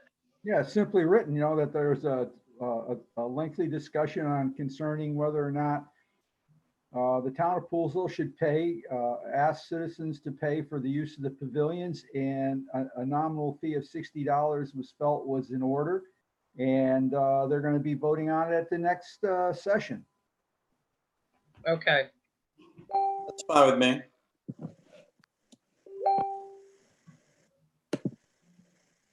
Sounds good. If everybody else is okay with that, let's do it. All right, so I'm hearing it's tabled for 2 weeks. Okay. I'm fine with it. By the way, I just did a back of the napkin calculation, and just between the 5 of us, and Seth, you don't count, and neither do you, Jay, because you don't live here. It's the 5 of us paid almost $5,000 in taxes, just in property taxes to the town of Poolsville, just ourselves last year. So Oh, yeah, it's not, it's not small change that we all pay to live in this town. So just giving you a heads up on it. Don't want to, you think about what pushback we might hear from our residents. There was a time and a place when we had to justify, how our money was spent, besides just look at the budget and all of our budget deliberations. That's a pretty good chunk of change. $5,000 from roughly 4,500 from the five of us. Yeah, I'm pretty much on top of that. Yours is one of the ones I looked at. I'm sure. Thank you for paying so much. Yeah, you're welcome. All right. Anyway, All right, next. All right, so we're moving on. Third is removing the streets word from the Board of Parks and Rec and Streets. So to this discussion and sort of the why and what's come about. So there's a couple things Jeff touched on that I think would still be in the purview of that body, just so we're clear. One is the naming of the streets. I mean, it's still a good recommendation. In regards to the pedestrian element, that's what put in my staff report. I think on the sidewalk element and the trail network connecting to and from parks and other things and being a pedestrian amenity, I was a little bit more focused on curb to curb related issues in this function, because a lot of what happens curb to curb is really an engineering function. What roads are worn, where does a speed bump need to go, where does a stop sign might need to go. Those are really recommendations from your engineer to you all, and John and I would work together on that, but really it's coming from him, right? So it's really an administrative function for the most part. You go to the Parks Board for sort of advice and consent, but John's providing that to them anyway. Some of that could or could not come to you. The roads are your purview. They're your responsibility. You have to maintain them. You're the ones who have to pay for those and allocate for those year over year, and also approve the contracts. So the bulk of the responsibility really is within the town commission's purview as a general rule in this regard. And most of, as I've talked to, staff and others, most of their role has been within the Parks and Rec realm, right? The expertise on that board comes from the aspect that some of them have been involved in coaching and or other things in the Parks and Recreation realm. And their role typically and expertise and background is less that of infrastructure, right? And I mean, they're pointed more for their skill set in the Parks and Rec than it is their knowledge on infrastructure. So really that kind of boils down to the crux of this is, why do they have streets but not water and sewer or stormwater management? Is it because it's visible, because it's present? That tends to be the things we all as a collective, you can go to any community, focus on our roads, but nobody ever says, oh, what about the pipes in the ground, right? I mean, it's not attractive, it's not exciting, it's not visible. But so this really does come down to a crux that the roads are under your purview, the responsibility is there. The town engineer is going to provide the recommendation anyway. That's really where the recommendation is going to come from. And, the expertise Commissioner's there. purview, you're saying. Well, it's the infrastructure purview of the town commission broadly as well, right? So, I mean, it's not like it's a board that's state mandated to give you a recommendation on these things. You've empowered them to take some of what you do and take a look at it and provide advice to you. So you're going to be reviewing these anyway. I mean, whether you do or don't provide them discretion, it's only a recommendation to you. It's coming back to you anyhow. You're going to end up reviewing these requests one way or another. So it's not as if that workload is necessarily off your plate per se. They're providing a recommendation just like these other things, and you discuss them. It's not as if those problems went away. So it really, again, your role, their role, the focus of them on that board and the makeup. That's kind of the crux of why this was proposed, because it's really an engineering administrative function. Because I'm not sure you want the Parks and Rec board telling you what road you should and shouldn't be paving. I So, agree with that. Seth, what's your recommendation? My recommendation is, I mean, we will come back to you. I mean, at this point, it's just getting a consensus from you that we can change this charter and remove the name of streets out of parks, recreation, and streets. So I'm just looking for a nod from you all so we can go and do that work. It's kind of like Jay talked about earlier. I mean, there's no sense of making all these changes unless you're conceptually on board, and then we can. So a couple questions that I have is, all right, so say somebody wants to, let's take, for instance, our bicycle races. Mhm. And they go before the Parks Board and they talk about getting a, you know, a permit or setting aside the day for, you know, a street race, or a parade, or things that actually take place in our streets, which is kind of what I always thought the Parks, Rec, and Streets referred to, was events that took place in our streets. And I always felt that it went a little, we took it a little bit further than we should. But what about those type of things, Seth? I would say that within their purview as well, because I mean, you know, they may not be exclusively just tied to the roads. I know some of them are, they use those pathways. Right. And I'm thinking more the infrastructure side of this. And, Sure. you know, I So don't think, my concern is, how do we word it properly so that we are very clear about what their responsibility is and is not?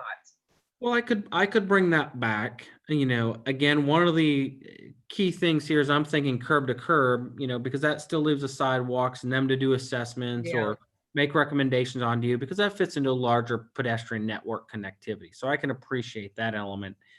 I think that sort of permit thing is still applicable to them. You know, that's really about recreational activities in the community broadly, and less about the infrastructure element itself. So I think we could parcel that down in that way.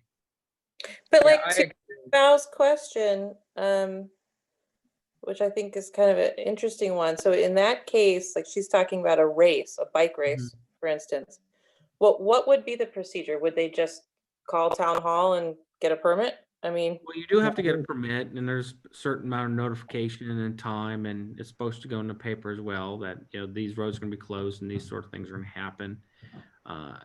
And we do have a permit for the in the process for that. Well, And we have. typically they go Parks before Board the really- Parks. you know? Yeah, they go to the Parks Board, and since the Parks Board's advisory, I imagine that a recommendation comes to you on these. Right. We have a permit, and in the permit, it specifies everything they have to do and what they can't do. That they That's- have to have police, they have to have, show us their liability insurance. They have to, if they're marking out routes, they have to use they have to use dissolvable paint or whatever it is, marking, so it's not permanent, all that stuff. And that started way back when I was on the Parks Board starting in 1996. Yeah. You know. So those things I could see staying in place. So so that's streets, and sometimes they use our streets. They'll start races from the high school. They've started races from the middle school. Yeah, that's why I brought it To up. me, this whole discussion of moving this one word streets is not worth it. I think, you know, it's fine that they're in there, you know, and if they come up with something and they're walking down the street, or they have an input on the street, I have no problem with that. I mean, you know, I understand it's an engineering thing. The engineer is going to determine, you know, how much, you know, the width and length and height and everything else, and what the I think we national just, standard and state standards are that have to be used. Bottom line is so what? So they make a recommendation. I mean, I see both sides of this, like in its entirety, what Jerry's saying and what Seth is saying. Isn't there a way to just create some verbiage that states what their duties, their responsibilities are within the streets? And then we just know that the rest of it is handled by the town staff, town engineer, or decisions made by the commissioners. I don't know. Does it make that big of a difference? I mean, I took a look at, you know, what other municipalities do in terms of, you know, what's the purview of different boards. You know, what a lot of towns do is they have Parks and Rec, right? Like that's sort of like the traditional Right. committee, right? Another type of board that I've come across is like traffic or pedestrian safety, which is maybe a little bit more of what we're talking about. I don't know, that might be something to look at. You know, Seth brought this up to me after our last Parks Board meeting, and honestly, it was after a few specific projects had come before the board by residents that were really more of a technical or a administrative, you know, they were more administrative or technical in nature.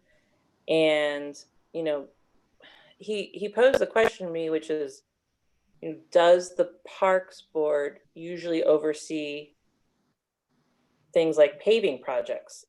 You know, and maybe because I'm, you know, the newest member of this body, you know, I'm not exactly certain what the answer is to that. In fact, you know, I have kind of wondered what the answer is myself. And I definitely hear what Seth just said. Like, is it sort of an arbitrary thing that we've chosen streets, you know, instead of water or, Right. you know, I do Well, I kind think it was, of that. I just think it was not a very thought out process when that word was added, because I think at the time it may have just, the intention was good and just to cover certain things that happen in the streets. But I think, you know, Seth is making a good point about the infrastructure, and, you know, certainly those are all very valid points. That, so how do we want to deal with it? Take the word out, leave the word in, rewrite the responsibilities, or just going forward have it gone so that it's never really a discussion? I, for one, don't think we need to create another board. You know, No, I don't want to do that either. We've got a Parks Board, Parks, Recreation, Streets Board. There's no reason they can't handle that. And I think in a way they have handled that in the past. I can't remember all the times, but I think they have. People come to them for those speed humps as well, that are down Chiswell and Butchall. So Jim and Martin, what are your thoughts? I guess, go ahead, Jim. No, I go ahead. I'm interested in I your. guess I would, I defer to Seth on this. It sounds like it makes sense to remove the name. Yeah, that's how I feel. I have no problem removing the name. It sounds like they're not doing a lot of the stuff anyway. So, like you said, Seth eventually comes to us. Right. Yeah, I think I might agree with that. I'm okay with it, but I think that I think they do make a there is a compelling case for the channeling of citizen input. Not necessarily, you know, the hot button is is whose roads got paved before whose roads. Right? That's the hot button. Why did their place get? Why did that? Why was one place paved and the place right next door not paved? That's the kind of things that are, you know, that's cropping up a little bit. Not Right. necessarily the kind of things that I think our citizen input is, you know, it's valid, but it doesn't mean that you get necessarily an engineering voice through the town. The town makes engineering decisions based on the condition of the roads, longevity, repaving cycle, funding. We make all those are big, broad-ranging decisions that we kind of make them look easy because we have a schedule, and it is asphalt and paving. It's not rocket science. So we do have a pretty set schedule on how we do things, a very good historical schedule. So I don't know if I want to rewrite our code book and our naming titles just because we probably had some influence or tried to have some influence from people that are looking to get their roads paved. I like what the Parks and Streets Board does in terms of sidewalks, recommendations, speed humps, etc. There is a way to channel like resident information to come through the Parks Board.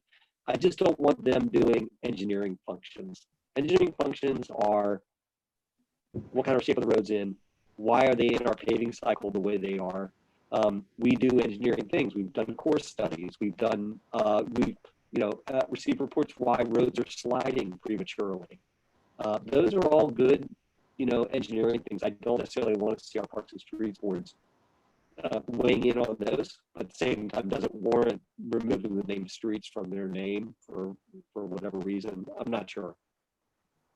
Yeah, I think, going back again to the paving project example, me personally, having never gone through the process before until now, for instance, it's certainly very good to have historical frame of reference from folks like Doug McKinney, who's the chair of that board, and Jeff, who we heard from earlier. But, at the end of the day, it's really the liability is left to, we have a professional engineer on staff who has, a PE license, he's taken a bar of sorts and, has his stamp that puts, liability on him professionally anytime he makes any kind of recommendation to us. So, yeah, so I guess I'm kind of agreeing, like at the end of the day, it really, it's really the staff recommendations for these kind of technical issues. Let's call the question. I think we spent too much time on this already. I think it's really something that doesn't even rise to something that we need to talk about, quite frankly. Well, alrighty then. Well, I think it's a good question of clarity, because, we have, like I said, we have a professional engineer on staff, and we have I know all that. found a fantastic town manager that has a lot of expertise in administration and, quite frankly, public works. And, we need to have clarity in terms of who's responsible for what. Wasn't the Parks Board involved with Streetscape? They were. Recall? All boards were. Involved with the lighting, with choosing the lights and the types of lights going down Fisher Avenue and stuff like that. So it's like, to say that they're not involved, I think they are. But again, I don't want to belabor this anymore. Let's call the question and move on. What was the question? What was the? Jim, your Jim, you're- connection is jacked up again. It's We really can hard. hardly understand you. There's nothing more I can do. I'm sorry. It's an Android. The question that is to be called is about removing the word street from Parks and Rec and streets. Well, again, we can, if we need to think about it more, we can table this as well. Then I recommend we table the motion until the next meeting. Or table this discussion till the next meeting. Okay. Fine by me. Is there any direction within that as to what we need to do? Nothing. Do nothing. Just think about it some more. What? Well, I mean, you're You don't nothing have wrong to. with tabling it, but if there's no directive as to why we're tabling it, if you want to table indefinitely, try and kill it. I mean, that's how you do that. But and I'm not trying to be challenging. I just Sure you are. is there anything you need from staff? I mean, well, no. I mean, if we're just tabling it to table it, then I guess that's a purview of what you can do. But if you want any more information or something, I can do that. But I'm not sure what the purpose of tabling it if we're just going to rehash this discussion. But I don't think I'm okay with tabling it, but I don't want to just table it and let it go away. I think it should be discussed next time. And I think we should take action on it, like one way or the other. I'm fine with that.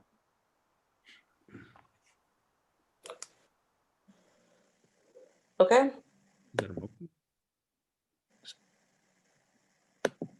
Jerry made a recommendation. I guess you're looking for a second, right? Yes, sir. Do you have a second to table this till next meeting? Second. All those in favor? All right, Aye. Any opposed? Motion No. carries. Was that a no? No. No, that was, I agree. But let's talk this out and come to a decision one way or another next time around. Sounds good. Sounds good. Yeah, I mean, the thing I want to say is the only reason I could imagine we would table it is if someone else is going to devise a reasoning behind it, one way or the other, to be delivered in 2 weeks. So I hope someone has that prepared. I want to spend a little more time talking to the Parks Board about it. It's been a while since I served on it, and I want to have a little more conversations with Seth about it as well. Yeah, that sounds like a good Good reason. plan.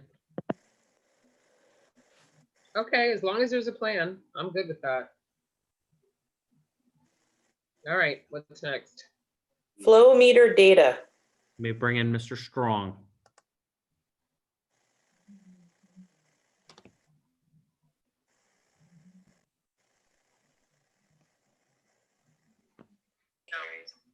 Hey, John, Hey, good evening. let me do this. Hey. Let me, Can everybody hear Hey, me just John. fine? Hi, everybody. Watching it on YouTube, watching Jim break noisy Jim talk. I'm not There going it to say is. anything else. I'm going to hold up signs. you should be able to share the screen. I've given you permission. Okay, well, let me pull something up then. Just hold on. I'm gonna try to change things around here. All right.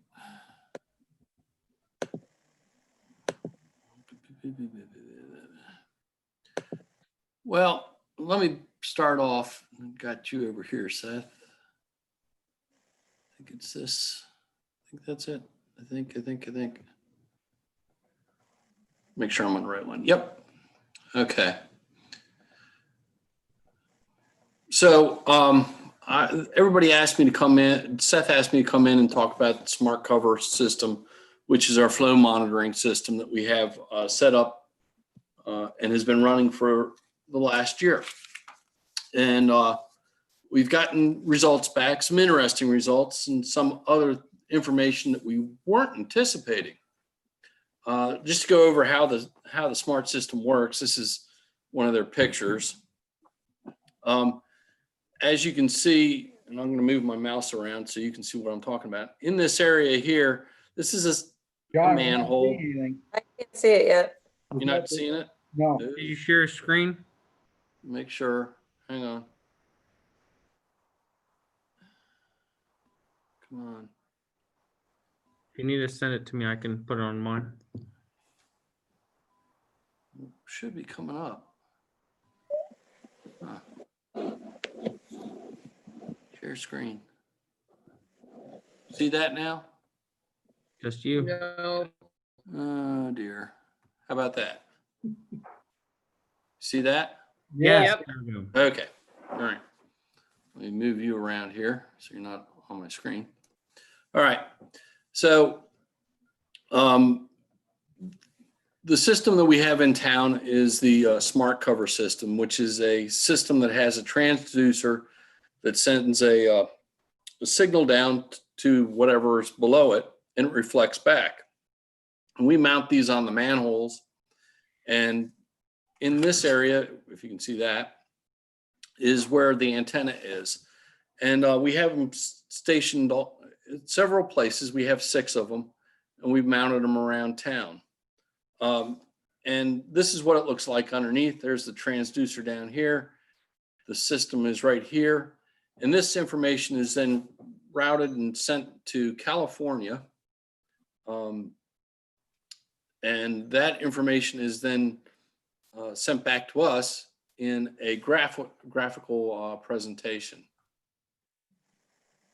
So I'm using a PDF. I'd use a PowerPoint normally if we were in the meeting room, but due to limitations on a PowerPoint, the screen gets rather small.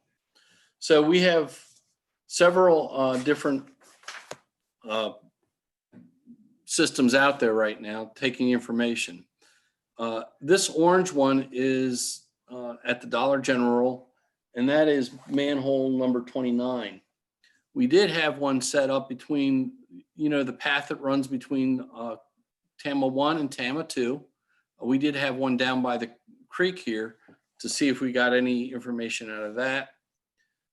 We have this particular one, which is all that does is measure the level in the manhole, because we use that as determining the condition of the system and how well it's functioning. We have one in the sod field, which is on the Jameson farm, the WSSC one, the one down at Stevens Park. And we just put one in on Bodmer right as it comes out of the new Westerly Grove subdivision. We were checking on some things to make sure that there weren't any problems. The one here in blue is one that is located on the first residential property just past the townhouses off of Coalhouse as you go into the Wesman subdivision. That one, this blue signal right here indicates that we've had an antenna failure. We lost transmission back in June on that. We have the materials to fix it, but the crews, due to COVID, we weren't able to get out there and fix it because it does take a little bit of time and it takes some manpower. Our intentions are to come back and do a replacement there of that particular one. And we do plan to move the antennas and transducers around so we can get some additional information. Also here, you notice there's a blue dot. That blue dot is a Doppler radar fix for the amount of rain that comes down into the system. And each time we get a rainfall, we are able to track it and determine the approximate amount of rain that comes in based upon the Doppler radar recordings that comes from NOAA. Scroll down here.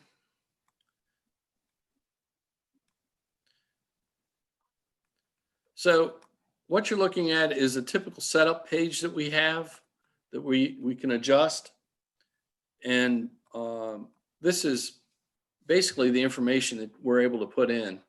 We can also determine how fast the water is flowing through the manhole if we know the elevations of the upstream and downstream of the manhole lines, and then also the materials, because different materials have different coefficients of friction for fluids. So with that information, we can start to judge a little bit of what kind of flows we get through a particular manhole. The Z depth shown here is the width of the channel, and that's the width of the pipe. So if it's a 6-inch pipe or an 8-inch pipe, you can tell, we can set that up, and that's one of the parameters that determine flow rate. This is a typical page. This is the Dollar General page. One of the things that we found out that we didn't realize at the time when we originally set this up is it is a manhole that in the downstream segment of line has a belly in it, and that's why you see the water level up above the red lines there. There's a belly in the water in the line, so when the flow happens, it has to surcharge the manhole to push the water further down. We did run the calculations on that, and it looks like it does clear, but one of the things that we've seen before in that segment of the line is grease buildups because the flow rates fall off, and also it's inefficient in capturing and moving the water. We plan to move this particular meter up a little bit further, see what kind of conditions we're actually encountering. But this is over the year width. If you look, keep on pointing at it.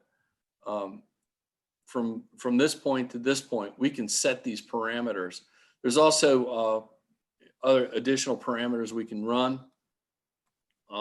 We can set it for different scales, which is really great. And then, as you note over here, we can check the various qualities of the transmissions that are coming through, also the flow rate.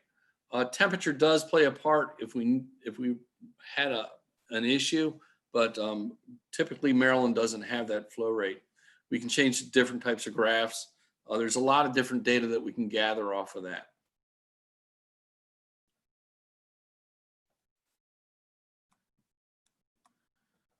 All right, this is manhole 16. And manhole 16 is that blue dot. And remember me talking about that loss of signal right in here. But the interesting thing is you see these spikes in here. These spikes indicate, if you measure it up against different rainfall events, we can determine what the conditions are. When we have a drastic fall off of fluid like this right here, that's probably due to a blockage, and it eventually cleared itself. So again, we're gathering data, we're getting information. Right in this area, we did have the information for the slope of the pipe. So we were able to determine what kind of flow rates we're getting through this particular pipe. And if we take that information and then compare it to the pump stations that are upstream of that pipe, which is Stony Springs, Fisher Avenue, and Elgin, we can determine based upon that data what the differential is between the where the old town hall is or the museum is, and down to that location of that flow meter. So we can gather. I'm sorry, can I ask you a question? Where exactly is this flow meter? This one's down by the pool, down at. No, this particular flow meter is down by, it's on Wooten Avenue. If you go down to Kohlhaas, it's almost directly across from Carrie's house. Okay, all right, that makes more sense. All right, Okay. thanks. So with that, we were able to gather additional data. The nice thing is that we can also change the parameters and gather daily flows and all kinds of great information. And there's another graphic presentation there. All right. So remember me talking about the one down at the path between TAMA 1, TAMA 2? Well, we're interested in that because we kind of thought there might be some spikes that occur coming out of TAMA 2. And it appears that, yes, that may be the case. Also, we were also able to pick up the flow that's coming out of the newly constructed Brunswick crossing area and reserve. And we wanted to make sure there wasn't any spiking taking place. And as you can see, the flow rate down through there is fairly steady. If we were seeing lots of great big spikes in there, then we would be concerned and we'd have to do a little bit more investigation. We ended up pulling that manhole in May, and we simply picked up the manhole top and carried it to another manhole and just swapped manhole tops, and then adjusted the parameters for the depth of the line. And we got some really good data out of that.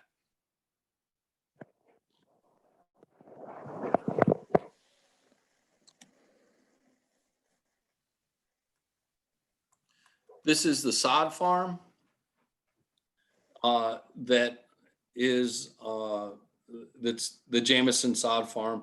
It's right before it crosses the creek down by the wastewater plant. It's right at that bend. And you note that there's some spikes in there. Now, the way the system works within the town of Poolesville is it backs up using the line as a storage device. So it backs up all the way to Stevens Park and then all the way up to the Stevens Park parking lot, basically. There's enough depth and also enough capacity there. So we're able to use that as a leveling out way so that plant can be more efficient in the way it processes sewage. So if you go back and you start matching these spikes up with the rain events, you'll notice that this is probably when the plants are slowing down or is trying to catch up. So you get these spikes every once in a while.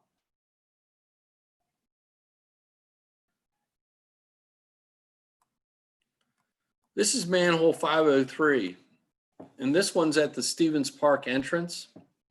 And as you can see, it fluctuates quite a bit. Well, that's probably due to several different things.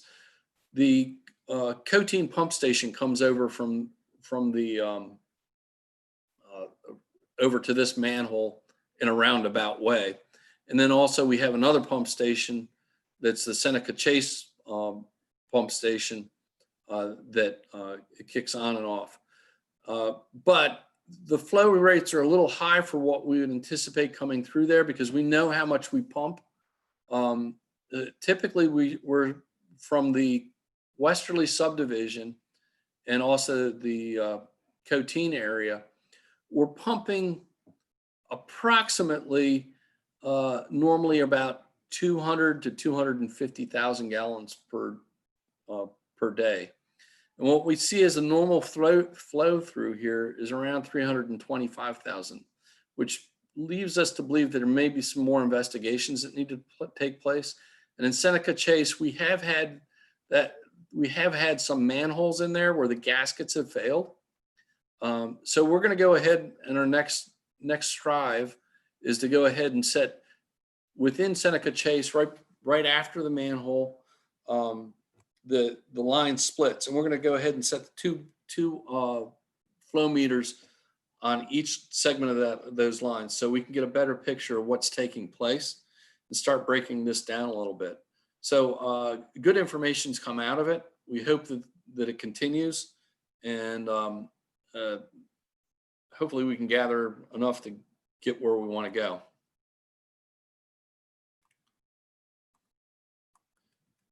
All right, remember talking about the one they used the manhole to determine whether the wastewater plant there's something radically wrong with the wastewater plant, and that what we don't want to have happen is the water to back up into people's houses as it did several years ago. And we ended up having to put in backflow preventers on various homes. The town entered into an agreement with the property owners, and it was done such. So what you're looking at is the high alarm is set at 75 inches.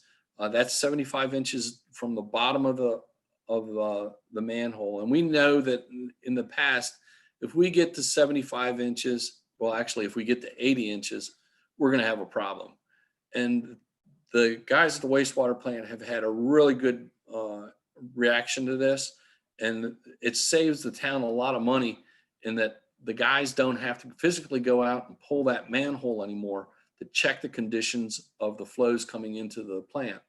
They can simply get on the screen, look at it, determine where the elevations are, and they can gather that information rather quickly. It's helped out a lot for the overtime for the guys.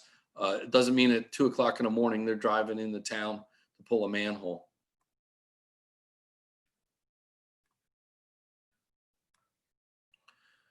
All right, the WSSC line.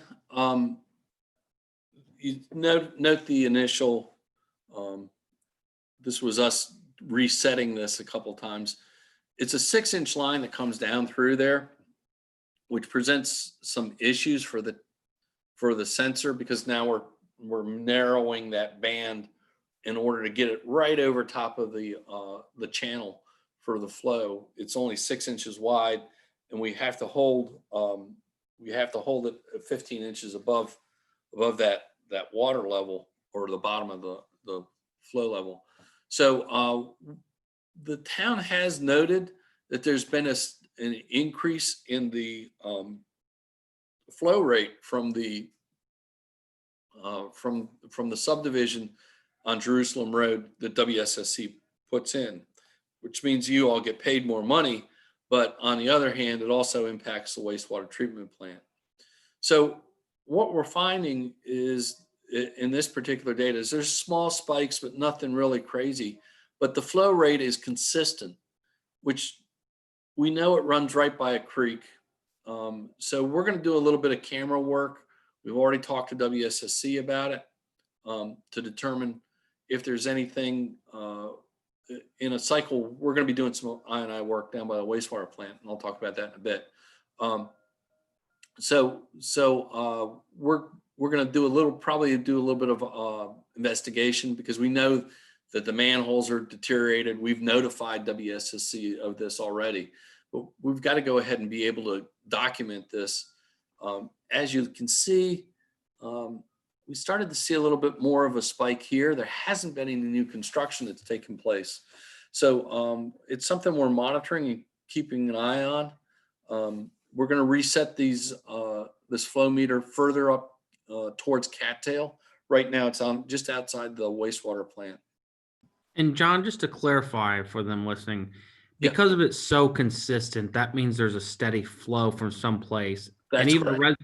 a residential home will have fluctuations, right? I mean, primary use of wastewater is going to be somewhere between 6 a.m. and 9 a.m. and somewhere about 4 and 7 p.m. in a residential home. So you Correct. see spikes those locations. When it's consistent, that means you probably have some sort of infiltration of stormwater because it's keeping a steady flow continuously. That's Which- correct. That's correct. Yeah, Just so that they're aware. Yep. Yeah, do we need permission to take that cover off? We've From, already gotten that from them. did we have to get it to begin with? Well, yeah, I mean, it's their infrastructure. Okay. And so, yes. we requested it right off the bat. All right, so this was the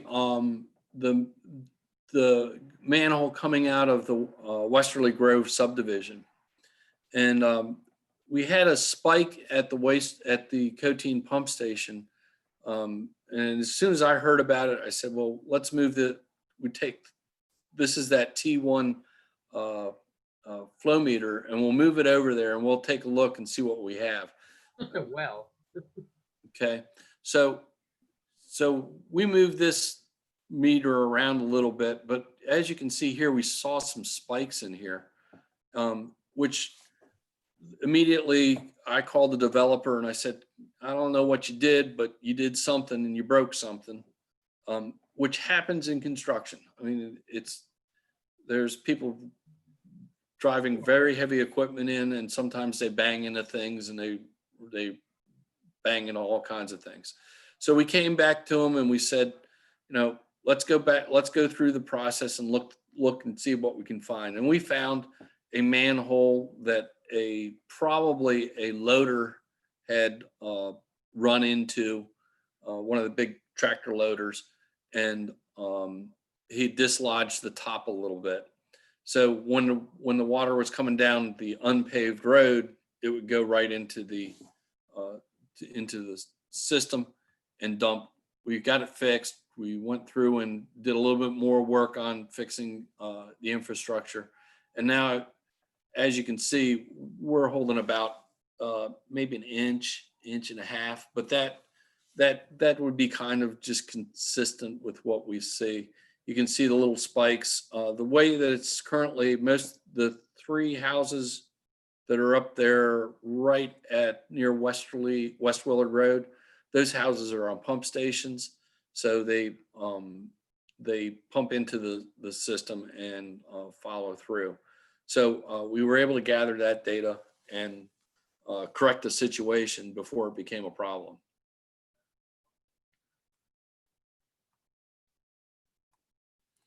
All right. So remember talking about the smart rain system, or the rain system, where we're able to document when a rainstorm occurs. The nice thing is it does give us a totalization at the end of the period that we select. And we went for a year on this particular one, from one band to the other band. And if you recall back in 2018, beginning of 2019, we had some pretty good rainfall that was abnormal. What we're seeing today, based upon this, is we're looking at a pretty standard year. Right now, we're at 44.42 inches of rain. That's recorded here. And we can actually take these graphs and do an overlay of it. So we can create a multi-graph system. So we can look at how that rain is affecting the system overall. But hopefully we were able to catch some of that. Those are the graphs I have for you tonight. Seth, you want, well, I do have one more, and I'm gonna just hold it up. It's rather large, as you can see.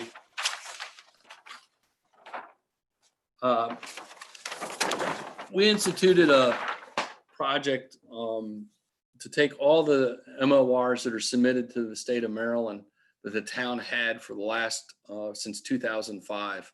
And we were able to develop a chart showing what the wastewater plant profiles look like, and the times, and also how it matches against the rainfall. The good news is that we're looking at a typical rainfall year, and we're seeing the typical flow rates come down from what we had in that really bad year, where we had almost double what our normal rainfalls are. So we're on the right course, and we hope to stay that course. Seth, do you want me to say anything about what we're planning to do next week? We're just, yeah, go ahead. Okay, so next week we're going to go ahead. We're going to be doing some I&I work, hopefully, some checking of the system as part of the system that's never been checked, which is the wet well down by the wastewater plant. That's the deepest part that we have within the wastewater plant treatment system. It's 32 feet below the surface of the earth. So, there may be an issue there, because that system, from what we have no records of it being examined. So we plan to take a look at that. Also, we'll catch the line that comes underneath the creek, because one of the things that we note, that the guys at the plant note, is every time that creek rises, we end up with an additional flow coming in. So we're going to take a look at that. So there's a whole series of things that we plan to look at, and hope to resolve. Either it's a problem or it's not a problem, and then we can come up with a plan to, if it is a problem, have a plan to fix it. But the flow meters are working great. They're producing the information that we really want. Any questions? Ooh, no. Yeah, me and my. That's all good information, John. I mean, thank you for, giving us all that. Yeah, I mean, the reality is, it isn't the most glamorous information, but it's part of running a town, right? And, those flow meters really have worked. John's been able to find, problems and pinpoint them and continue to analyze this. So, I mean, again, this is one of those things where as commissioners, you sometimes wonder what you've spent money on and what the value is. And I think this is one of those things where you got to sort of pat yourself on the back, because, you've saved some of your staff time, over time. It increases their morale. They can kind of look at these things from home, right? So, what you do as commissioners, even sometimes not even glamorous, is very helpful, to the overall operation of the town. So, Yeah, I agree 100%. That's one of those things that, it's never fun to talk about or hear about or get a presentation, but it's one of the most important things that we have to worry about when it comes to our community. mm-hmm. Sounds like it was money well spent too. Yeah. And I think I also heard that the best flow meter in town is across the street from me. Is that correct? Only the best. That one's always clogged. But on a serious note, John, would you think that because of the I&I work we've done in that neighborhood is an indication of some reason why you're seeing, what you'd anticipate as normal data? Oh, absolutely. Absolutely. And, it's one of those things that as the system gets older, even though you do the improvements, it's going to be an ongoing thing. You know, the systems are the piping and stuff are rated for 50 years. And then things start happening to them. And the good news is that our technology's gotten better. We're no longer taking pipe and simply stuffing them with rags like they did back in 1970. Okay. And we're doing those repairs and moving the needle. So the next thing is to go ahead and try to find where we can get the best bang for our bucks. I know that we put in for an I&I grant, and I think you may remember this. Some of the older commissioners, not age-wise, been on the board for a while. The I&I grant that Wade put in for, we ended up 42nd in the list. And it was unclear what that meant at the time. We're going to reach out to Elaine Dietz and try to figure out how that all plays out. And if the grant is, do we resubmit? Do we come back at them? Oh, good. Yeah, see if we can gather something. So, Jerry, you're muted. Is that the grant for the wastewater treatment plant? Negative. That's a separate grant. That's for the denitrification. Yeah, okay, that's right. Thank you. Yep.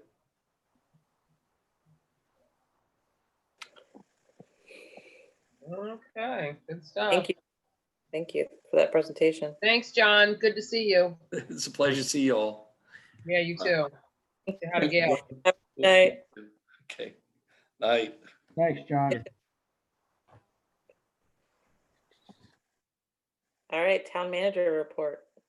What I have, I'll keep it short and brief. We've had a long night already, obviously. Some more to go. So, just when we were talking about traffic things, there's now a speed camera on Chiswell. We've moved it from Stony Springs neighborhood to Chiswell based on some requests from citizens that the Parks and Rec Board and Streets, look at the traffic volumes through there and the speed. I shouldn't say traffic volume, but at least the speed, because there was some concern from the residents about that. So if you see it there, that's where it's gone to as well. I will be out all of next week, just to let you know. I may be in the office Wednesday, but proposed to be out all of next week. So, but I'm always available by text and email and phone. So anything you need, you just let me know. But I'm just going to keep it there with the town manager's report. Well, have a nice week doing whatever you're doing. It's a staycation. I'm going to be taking care of you. Right, I figured. Mowing grass or something. Yeah, I got some home repairs to do. Awesome. Thank you. I guess that concludes what I've got. Unless there's anything else, I think that's all she wrote. Would anyone like to make a Gary. motion? I have Very one good. question. I think in honor of the 19th Amendment, I know there's proclamations and everything going out, but I think they're lighting up town. They're lighting up various public facilities, blue and gold or red and gold or something. Are we doing that at the town hall? We could, if that's the desire of the town commission, and I will have to look up the date when that is, and we can put the blue and gold on there if that's what the town commission would like to do. Whatever Certainly. color. I think the date is the 26th, but I'd have to double check that. I mean, we've done it for the autism and other Yeah, things. we've done it for several things, so I don't see an issue. Sure. Great, it's a great idea. Thanks. Make a Well- motion, we adjourn. Well, Second. To Wait, exec- wait, wait. Are we going into closed session? Yeah, Yes, to executive session. yeah. As long as we clarify that we're moving to adjourn to closed session per the agenda. Pursuant to 3-305B7 of the general provisions of the Maryland Annotated Code, to consult with counsel to obtain legal advice on pending zoning text amendments and letters from property owners' counsel. Thank you, Jerry. Welcome. Appreciate that. Okay. Do you have a second? I second. All in favor? Aye. Aye. Any opposed? Motion carries. Thank you.